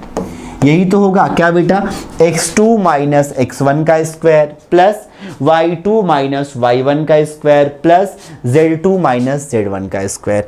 अब ध्यान दो बाबू, ध्यान दो, अगर मैं कहूँ कि इसका यहाँ से डिस्टेंस कितना, तो यहाँ पर चार्ज कितना है बेटा Q1, और बाबू यहाँ पर चार्ज Q1, यहाँ पर चार्ज Q2। तो मैं कहूँ कि इलेक्ट्रिक फील्ड पहले के वजह से इलेक्ट्रिक फील्ड कितना होगा, तो ये होगा Q1, और बेटा यहाँ से यहाँ तक का डिस्टेंस क्या होगा, तो ये होगा √A माइनस 0 का स्क्वायर प्लस बेटा सर 0 माइनस 0 का स्क्वायर प्लस बच्चा सर 0 माइनस C का स्क्वायर। तो जवाब कितना मिला बेटा, √ सर ये होगा तुम्हारा कितना A² और प्लस C²। सिमिलरली अगर यहाँ से डिस्टेंस पूछें तो ये डिस्टेंस पाओगे B² प्लस C²। तो ये कितना होगा बाबू, KQ1 बटा √ में ये होगा A² प्लस C², और बाबू E2 तुम्हारा क्या होगा सर KQ2 बटा, है ना, KQ2 बटा √ में B² प्लस C²। ये हो गया दोनों का इंडिविजुअल फील्ड। अब दोनों की वजह से नेट फील्ड क्या होगा, तो देखो ये चार्ज ऐसे बेटा, इसका फील्ड तुम्हारा कुछ ऐसे था और इसका फील्ड बाबू तुम्हारा कुछ ऐसे था, माने इसका फील्ड कुछ ऐसे और इसका फील्ड कुछ ऐसे। आओ देखते हैं बाबू इसका नेट फील्ड क्या होगा। तो नेट फील्ड के लिए मुझे क्या चाहिए, इनका डायरेक्शन चाहिए, ठीक है। तो बाबू डायरेक्शन के लिए थोड़ा सा तुम्हें काम करना पड़ेगा कि एक पॉइंट तुम्हारा कितना है 0 B0, दूसरा पॉइंट बच्चा A0 0, तीसरा पॉइंट बेटा 0 0 C।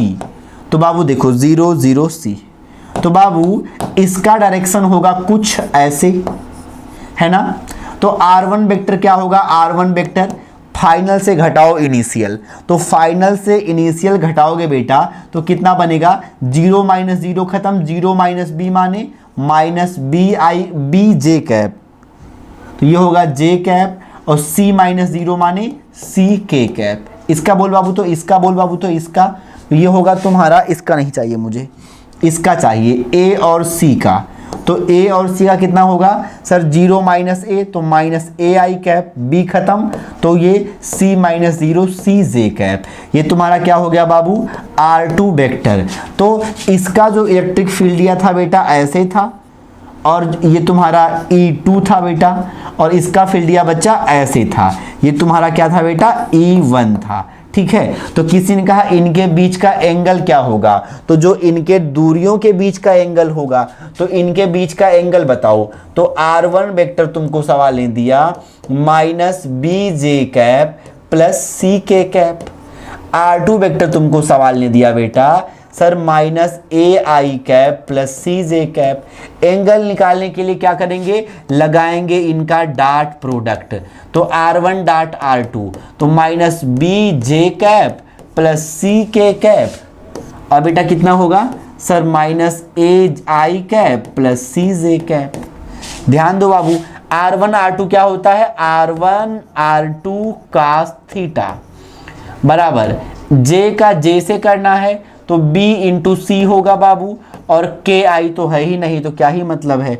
R1 की वैल्यू कितनी मिली है बच्चा, तो सर R1 तुमको मिला है a स्क्वायर सी स्क्वायर, ये b स्क्वायर सी स्क्वायर, तो ये होगा तुम्हारा under root a square plus C square, R2 होगा बाबू under root b square plus सी स्क्वायर इंटू में cos थीटा बराबर होगा माइनस बी सी।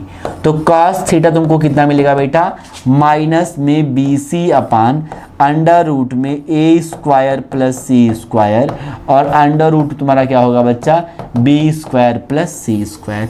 तुमसे पूछा है रिजल्टेंट फील्ड, तो लिखना बाबू कि रिजल्टेंट फील्ड क्या होगा, दोनों के वजह से, तब बेटा दोनों के वजह से रिजल्टेंट फील्ड होता है E बराबर अंडर रूट में बेटा बोलो सर E1 का स्क्वायर, सही है, प्लस E2 का स्क्वायर प्लस 2E1 E2 और इंटू तुम्हारा क्या होगा बच्चा, cos थीटा।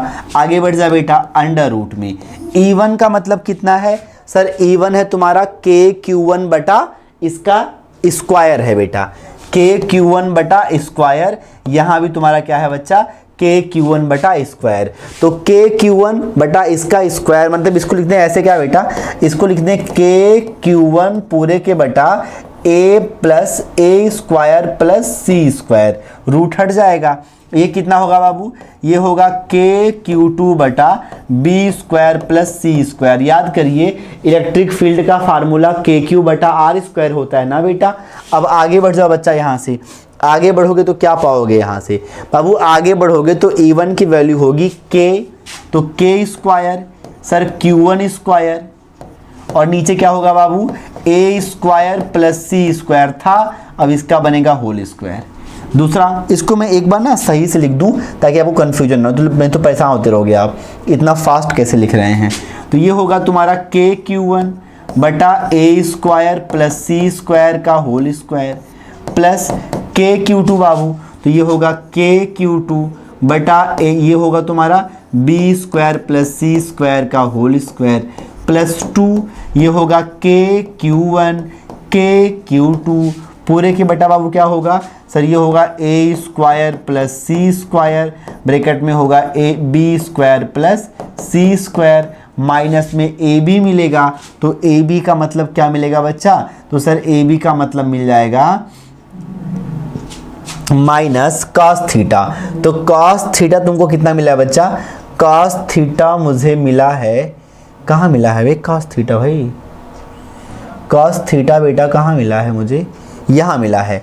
तो cos थीटा होगा तुम्हारा माइनस बी सी बटा इतना, तो माइनस बी सी बटा, तो माइनस बी सी मल्टीप्लाई में है अपान अंडर रूट में ए स्क्वायर प्लस सी स्क्वायर, और ये तुम्हारा क्या होगा बाबू, under root b square plus सी स्क्वायर।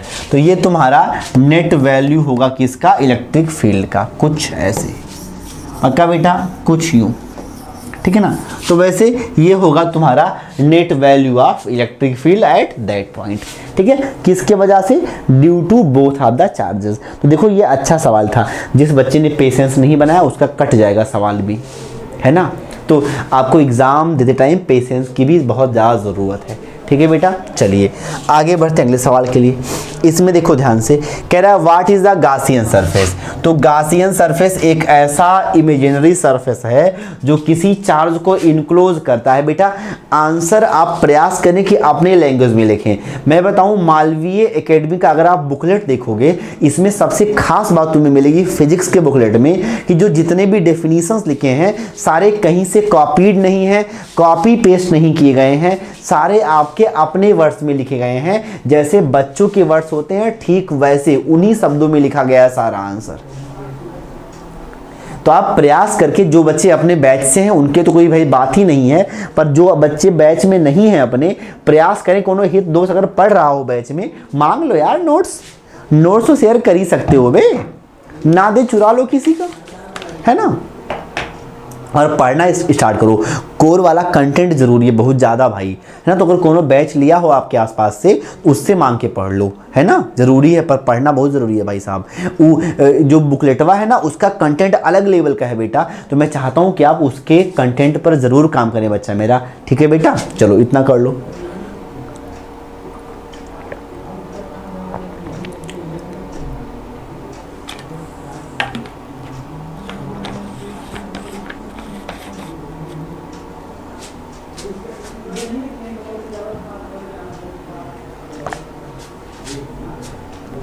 चलिए कह रहा है what is the Gaussian surface. तो बाबू यानी गासियन सरफेस कैसे कहेंगे बाबू कि Gaussian surface is an imaginary surface enclosing the charge whose boundaries are fixed. मतलब मैं कह दूंगा कि Gaussian surface is,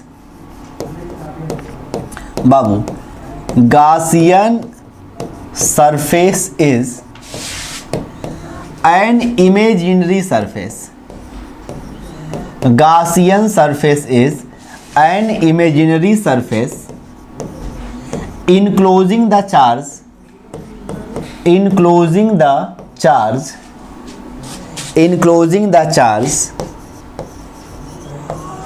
whose boundaries are finite,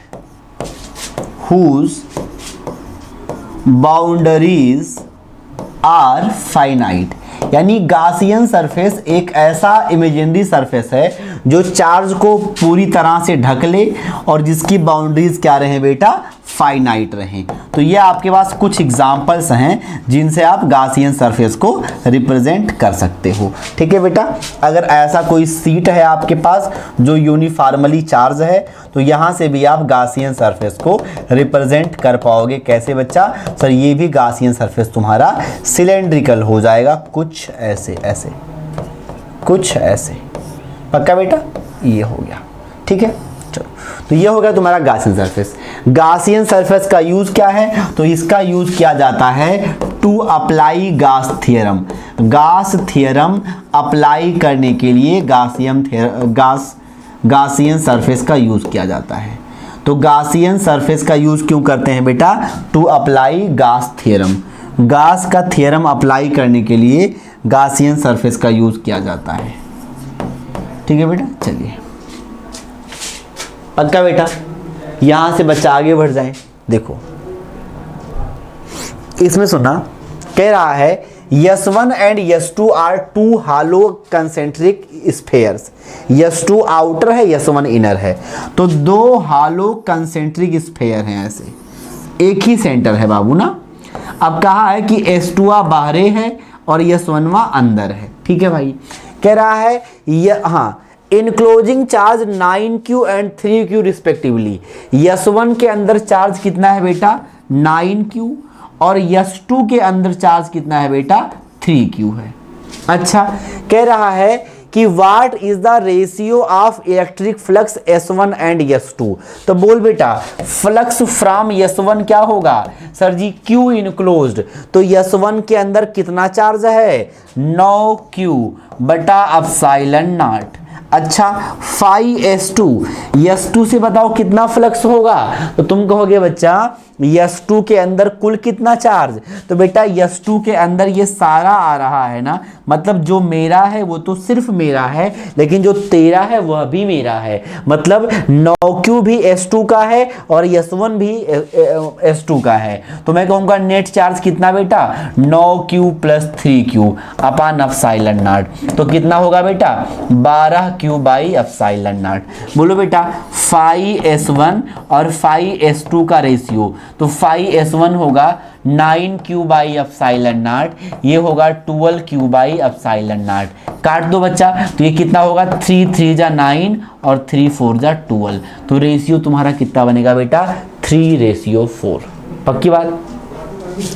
अगला सवाल कह रहा है what would be the electric flux through the S1 if the air inside S1 is replaced by dielectric constant 3। अगर ऐसा कर दिया जाए बाबू कि इसके अंदर का जो एयर है ना उसको किसी डाइलेक्ट्रिक कांस्टेंट से रिप्लेस किया जाए तो क्या होगा फ्लक्स। बेटा ये बताओ क्या जो फ्लक्स है बेटा फ्लक्स इस बात पर डिपेंड करता है कि उसके अंदर कौन सा मीडियम भरा हुआ है। क्या बेटा फ्लक्स इस बात पर डिपेंड करता है कि उसके अंदर कौन सा मीडियम भरा हुआ है। तो तुम समझना बाबू ध्यान से, अगर बाबू आपने ऐसे कहा कि फ्लक्स क्या था बेटा, फ्लक्स था Q बटा एप्सिलॉन नॉट, कब, जब तुम थे एयर में, और जब बेटा एयर से हट गए किसी मीडियम में आए तो फ्लक्स होगा Q बटा, एयर में परमिटिविटी किसकी थी, मीडियम की, एयर में परमिटिविटी थी एयर की, और मीडियम में परमिटिविटी होगी मीडियम की, तो फाई एयर बटा फाई मीडियम बराबर Q upon epsilon not air वाला, Q अपान एप्सिलॉन मीडियम, कट गया, ऊपर ला बेटा, तो एप्सिलॉन बटा एप्सिलॉन नॉट, तो ये जवाब तुम्हारा कितना होगा एप्सिलॉन R, यानी फाई ए बटा एप्सिलॉन R बराबर क्या होगा फाई M।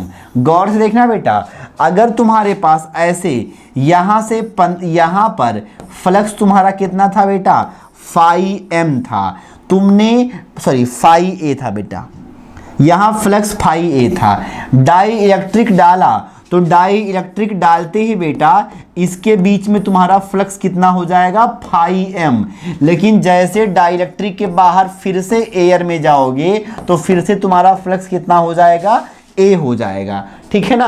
अब देखो निकलने वाला फ्लक्स अगर डाई इलेक्ट्रिक में निकला तो फाई M है, अगर एयर में निकला तो फाई A ही रहेगा। अब सुनो, कहा है कि यदि what would be the electric flux through the S1 if air inside S1 is placed by a medium. हे बेटा इसके अंदर, बच्चा ध्यान दो बेटा, ध्यान दो, सुनो बाबू, इसके अंदर का जो एयर है वह किसी मीडियम से रिप्लेस किया गया।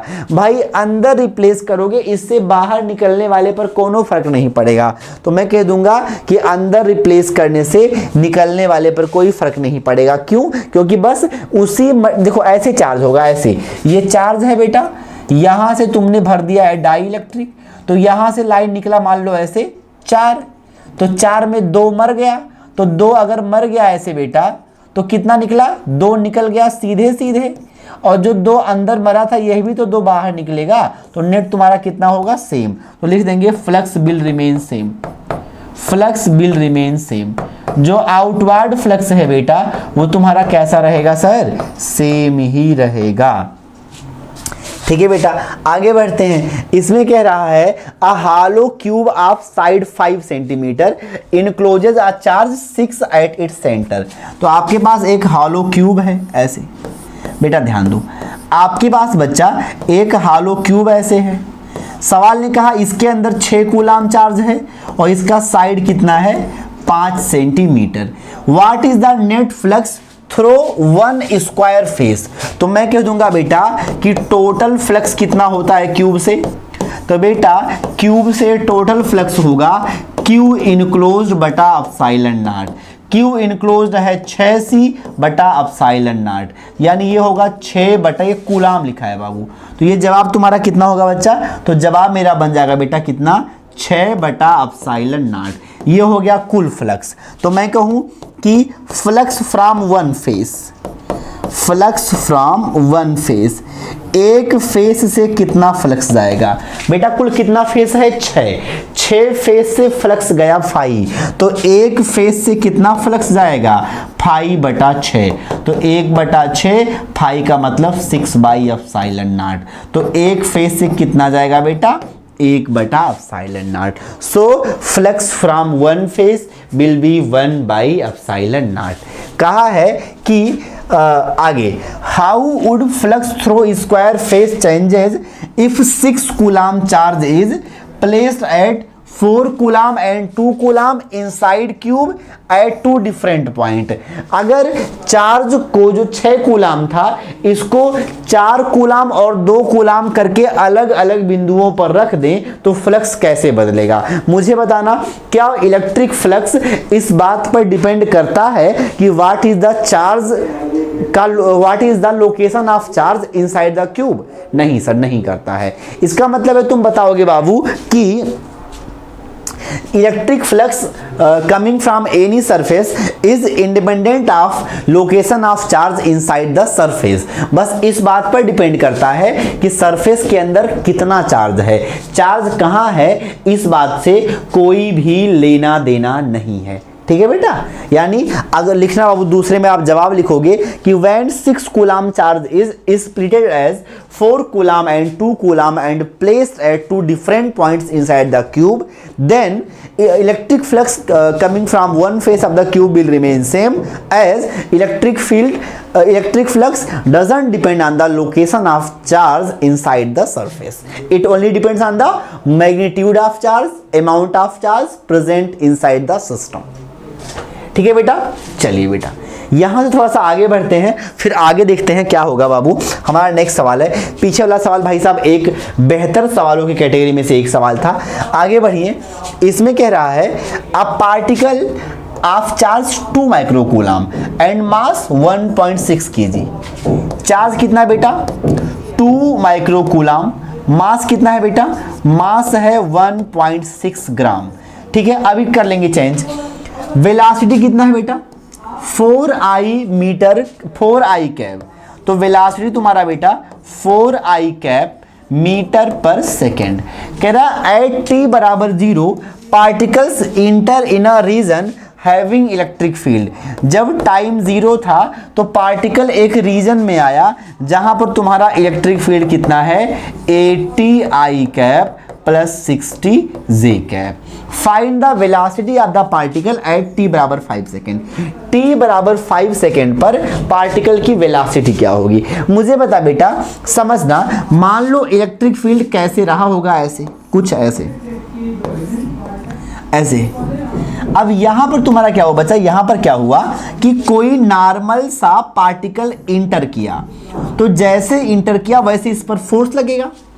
t बराबर 0 पर बेटा इसकी वेलोसिटी कितनी थी बच्चा? Sir 4i cap. तो जब ये इसके अंदर जाएगा तो इस पर फोर्स लगेगा, फोर्स लगने से एक्सीलरेशन आएगा। अगर एक्सीलरेशन आएगा तो मैं कह दूंगा कि उसकी वेलोसिटी बढ़ जाएगी। बोल बेटा कितना होगा एक्सीलरेशन? एक्सीलरेशन होगा फोर्स बटा मास। फोर्स को लिख दो बेटा QE और मास लिख दो तुम m। Q कितना है बच्चा? Q तो बेटा मेरा Q है आपका, Q है कितना बाबू? तो Q सवाल ने दे रखा है 2 10 के पावर, अभी ना रखो यार, हटाओ, कुछ ऐसे रखो, ठीक है पक्का। तो ये हो गया A। अब बताओ वेलोसिटी आफ्टर 5 सेकेंड। तो मुझे बोलना कि velocity of charge particle, velocity of charge particle, velocity of charge particle at t बराबर 5 सेकेंड। बेटा ध्यान दो, t बराबर 5 सेकेंड पर चार्ज पार्टिकल की वेलोसिटी क्या होगी? तो ये होता है बेटा b बराबर u प्लस at। अब u तुमको कितना दिया बेटा? सर u सवाल ने दिया 4i कैप, तो u का मैग्नीट्यूड कितना बच्चा? 4। a कितना दिया बेटा? a दिया QE बटा m। Q कितना है बच्चा? Q सर Q तुमको दिया सवाल ने 2 माइक्रोकूलम और E दिया है 80 + 60, तो Q दिया 2, इलेक्ट्रिक फील्ड दिया बेटा कितना? 80 I cap plus 60 J cap. इसका बताओ कितना होगा मैग्नीट्यूड? तो मैग्नीट्यूड के लिए रूट में I कैप का स्क्वायर और प्लस J कैप का स्क्वायर, तो 80 का स्क्वायर होगा 6400 और 60 का स्क्वायर होगा 3600। तो जवाब 10,000 होगा, तो जवाब तुम्हारा कितना बनेगा बाबू? तो ये होगा 100 और 2 0, मतलब जवाब होगा 100। तो इलेक्ट्रिक फील्ड कितना बना बेटा? 100 न्यूटन पर कूलम। तो Q का हो गया 2 10 के पावर -6, E हो गया 100। मास तुम्हारा कितना है बेटा? सवाल ने कहा है मास है मेरा 1.6 ग्राम, तो ये होगा 1.6 10 के पावर -3। ये ऊपर गया बेटा 5 हो गया, तो 2 10 के पावर 3 यहाँ 2 यहाँ, 3 2 5, 6 में से 5 गया -1 बटा 1.6, तो 0.2/1.6 मतलब 2/16, यानी कि 1/8 हो गया तुम्हारा एक्सीलरेशन। बताओ बेटा U कितना है बच्चा? 4। A कितना है बेटा? A तो A है 1/8 और T कितना है? 5, तो ये होगा 4 प्लस ये तुम्हारा कितना बनेगा बेटा?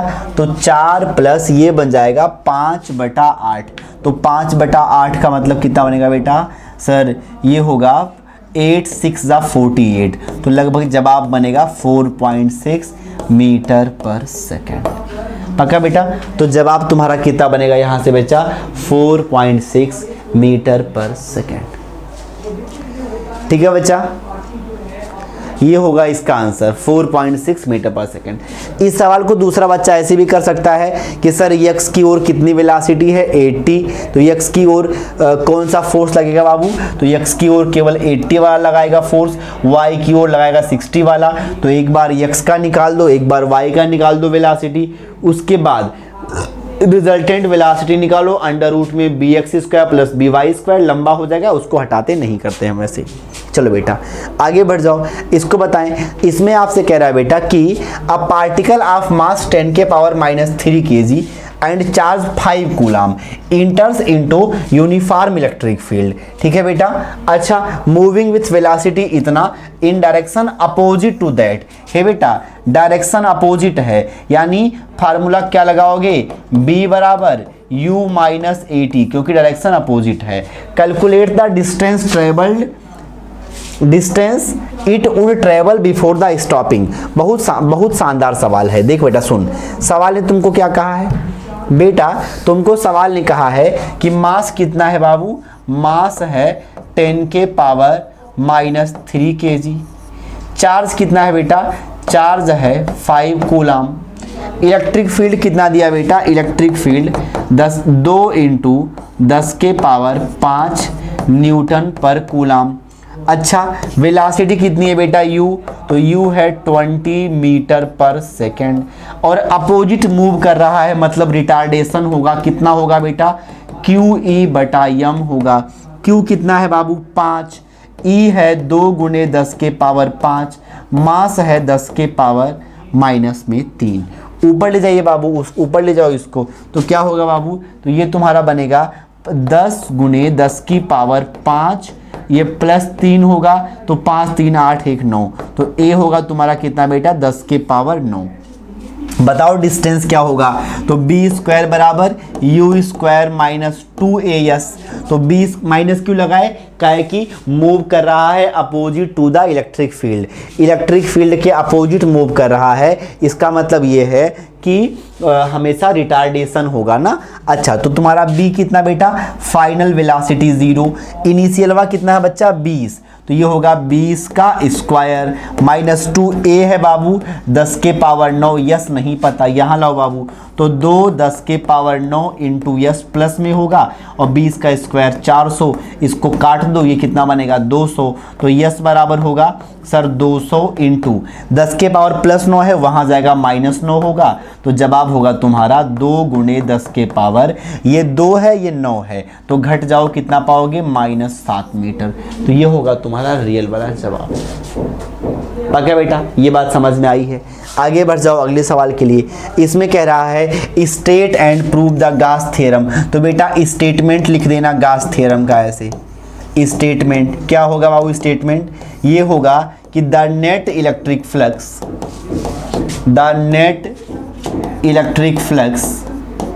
from any Gaussian surface, the net electric flux from any Gaussian surface is 1 by epsilon naught times of total charge enclosed by it. 1 by epsilon naught times of total charge enclosed by it. मतलब जो flux होगा तुम्हारा ये क्या होगा? Q enclosed बटा epsilon not. बोले sir proof कर दीजिए। तो प्रूफ करने का क्या रास्ता है बेटा? प्रूफ करने का कि एक पॉइंट चार्ज ले लीजिए यहाँ से स्मॉल r डिस्टेंस पर, ऐसे कोई गासियन सरफेस ले लो और इस गासियन सरफेस पर एरिया वेक्टर होगा तुम्हारा बाहर की ओर, इलेक्ट्रिक फील्ड भी होगा बाहर की ओर। तो इलेक्ट्रिक फील्ड कैसे लिखोगे बाबू? तो इलेक्ट्रिक फील्ड लिखोगे सर ये होता है 1/4 पाई एप्सिलॉन नॉट Q बटा आर स्क्वायर। तो फ्लक्स क्या होगा बच्चा? फ्लक्स तो ये बाबू वेक्टर मत लगाना यहाँ पर, फ्लक्स होगा E डॉट A। तो बोलो बेटा E और A के बीच का एंगल कितना है? 0 डिग्री। तो E A cos 0 मतलब cos 0 1 होगा। तो जब आप बस E A पा जाओगे तो ये होगा तुम्हारा E A। E कितना है बेटा? 1/4 पाई एप्सिलॉन नॉट Q बटा आर स्क्वायर। और एरिया कितना होगा गासियन सरफेस का? तो एरिया होगा 4 पाई आर स्क्वायर। 4 पाई कट गया, आर स्क्वायर कट गया, तो कितना मिला बेटा? Q बटा एप्सिलॉन नॉट। यही तुमको प्रूफ करना था कि net flux from any Gaussian surface is what बेटा? Q by epsilon naught. बस इतनी आसान सी बात है बच्चों। पक्का ना? मजा आया? चलो बेटा इसके बाद आगे बढ़ते हैं। इसके बाद अब नेक्स्ट टर्म हमारा क्या है कि using Gauss theorem obtain an expression for electric field intensity at a point due to infinitive long charge distribution, है ना, infinite long line charge distribution, sketch graphical variation of E with distance r. बहुत आसान है बाबू, ये मैंने आपको lecture 2 में करवाया भी है, तो आप वहाँ से भी देख सकते हो कि अगर ऐसे कोई चार्ज है बेटा ऐसे, और चार्ज डेंसिटी मान लो कितना है बच्चा? लैम्डा है। यहाँ से आर डिस्टेंस पर तुमको क्या बताना है? Value of electric field. 4 step है ना। पहला स्टेप क्या है? गासियन सरफेस चुनो। तो बेटा तुमने यहाँ से पास करता हुआ कोई एक रैंडम सा गासियन सरफेस चुन लिया। इस पर इलेक्ट्रिक फील्ड या कहाँ होगा बच्चा? सर इलेक्ट्रिक फील्ड होगा बाहर की ओर। बेटा इसका एरिया वेक्टर तुम्हारा कहाँ होगा बच्चा? बाहर की ओर। यहाँ बोल इलेक्ट्रिक फील्ड बाबू बाहर की ओर, पर एरिया वेक्टर कहाँ होगा बेटा? ऊपर की ओर, क्योंकि परपेंडिकुलर होना चाहिए। इलेक्ट्रिक फील्ड बेटा बाहर की ओर बच्चा, एरिया वेक्टर तुम्हारा कहाँ होगा बेटा? नीचे की ओर। इसको सरफेस 1 मान लो, इसको सरफेस 2 मान लो, इसको सरफेस 3 मान लो। तो जो नेट फ्लक्स होगा बेटा लिखना फ्रॉम द लैंग्वेज लिख लोगे ना, as shown in the figure there is a infinite wire of charge density lambda, we have to find expression for electric field at a point small r distance away from the wire। Paragraph change करिए, फिर लिखिए first be consider the Gaussian surface of radius r which is in shape of cylinder for the given configuration। पक्की बात बेटा, आगे बढ़ो। तो from major of electric flux, हाँ बेटा from major of electric flux, विद्युत फ्लक्स की माप से कुल फ्लक्सवा कितना होगा? सर कुल फ्लक्सवा होगा φ1 प्लस φ2 प्लस φ3। φ1 बेटा क्या होता है? Integral E dot d a. φ2 बेटा integral E dot d a. φ3 बेटा integral E dot d a. ये तुम्हारा 1 के लिए है, 2 के लिए है ये, और ये तुम्हारा बेटा 3 के लिए। मुझे बताओ, अगर मैं 1 के लिए कहूँ तो E और A परपेंडिकुलर है, और जब दो वेक्टर परपेंडिकुलर होते हैं तो उनका डॉट प्रोडक्ट कितना होगा बाबू? 0 होगा। तो मैं कह दूंगा कि इसका डॉट प्रोडक्ट 0 का है, E परपेंडिकुलर है A पर। दूसरा मुझे बताओ, इसमें एंगल 0 है तो ये होगा इंटीग्रल E और ये DA और cos 0 1 होता है। इसका बताओ, इसमें भी 90 तो ये भी कितना? 0। बेटा यहाँ से E बाहर निकालो, इंटीग्रल क्या पाओगे? DA। तो E DA का इंटीग्रेशन A, ये हो गया 5। कौन सा एरिया बेटा? गोल वाला एरिया ना, सेकंड सरफेस माने गोल वाला, तो गोल वाला माने कर्व सरफेस एरिया। तो सिलेंडर का बेटा कर्व सरफेस एरिया कितना होता है? E इंटू 2 पाई RL। हमने मान लिया इसकी लंबाई कितनी है बेटा? L है। अच्छा, अगर इसकी लंबाई बेटा L है तो बच्चा मुझे बता, इसके अंदर कितना चार्ज इनक्लोज होगा? सिलेंडर के अंदर कितना चार्ज इनक्लोज होगा? तो पर यूनिट लेंथ पर कितना चार्ज होता है? लैम्डा। और कितना लंबाई है? L। तो L लंबाई पर जो चार्ज इनक्लोज होगा बेटा, ये क्या बनेगा? Lambda into L। L लंबाई पर जो चार्ज इनक्लोज होगा बेटा, वो बनेगा मेरा लैम्डा इंटू L। तो तुम कहोगे बेटा क्या होगा? इसको मान लो इक्वेशन नंबर फर्स्ट। अब लगा दो गास थ्योरम। लिखना बाबू, अप्लाइंग गास थ्योरम। अप्लाइंग गास थ्योरम। अगर बेटा तुम गास का थ्योरम अप्लाई करो तो क्या पाओगे? सर जी फ्लक्सवा होता है Q इनक्लोज्ड पूरे के बटा एप्सिलॉन नॉट। तो Q इनक्लोज कितना होगा? सर लैम्डा इंटू L बटा एप्सिलॉन नॉट। अब फ्लक्स की वैल्यू इक्वेशन फर्स्ट में कितना पाए हो? E इंटू 2 पाई RL ला कर रख दो, तो ये होगा E इंटू 2 पाई RL बराबर लैम्डा L बटा एप्सिलॉन नॉट। ब्रैकेट में क्या लिखना बाबू? तो ये कहाँ से आया है? सर ये आया है इक्वेशन फर्स्ट से। L से L को काट दो तो E तुम्हारा कितना बनेगा बेटा? लैम्डा बटा 2 पाई R एप्सिलॉन नॉट। सुंदर से लिख दो बाबू, तो ये होगा लैम्डा बटा 2 पाई एप्सिलॉन नॉट R। यहाँ से बात क्लियर है कि E प्रोपोर्शनल है तुम्हारा 1 बटा R के, और जब तुम कर्व बनाओगे बेटा तो ये हो गया R, ये हो गया इलेक्ट्रिक फील्ड, और इसका कर्व कैसा बनेगा बेटा? इनवर्सली प्रोपोर्शनल, मतलब रेक्टेंगुलर हाइपरबोला। बस इतनी सी बात है। पक्की बात बच्चा? समझ आएगा इतना बेटा? चलो, बहुत शानदार बेटा, बहुत ही सुंदर। यहाँ से आगे बढ़ जाओ बच्चा। इसमें कह रहा है using Gauss law, Gauss theorem obtain expression for the electric field intensity at a point due to thin infinite seat.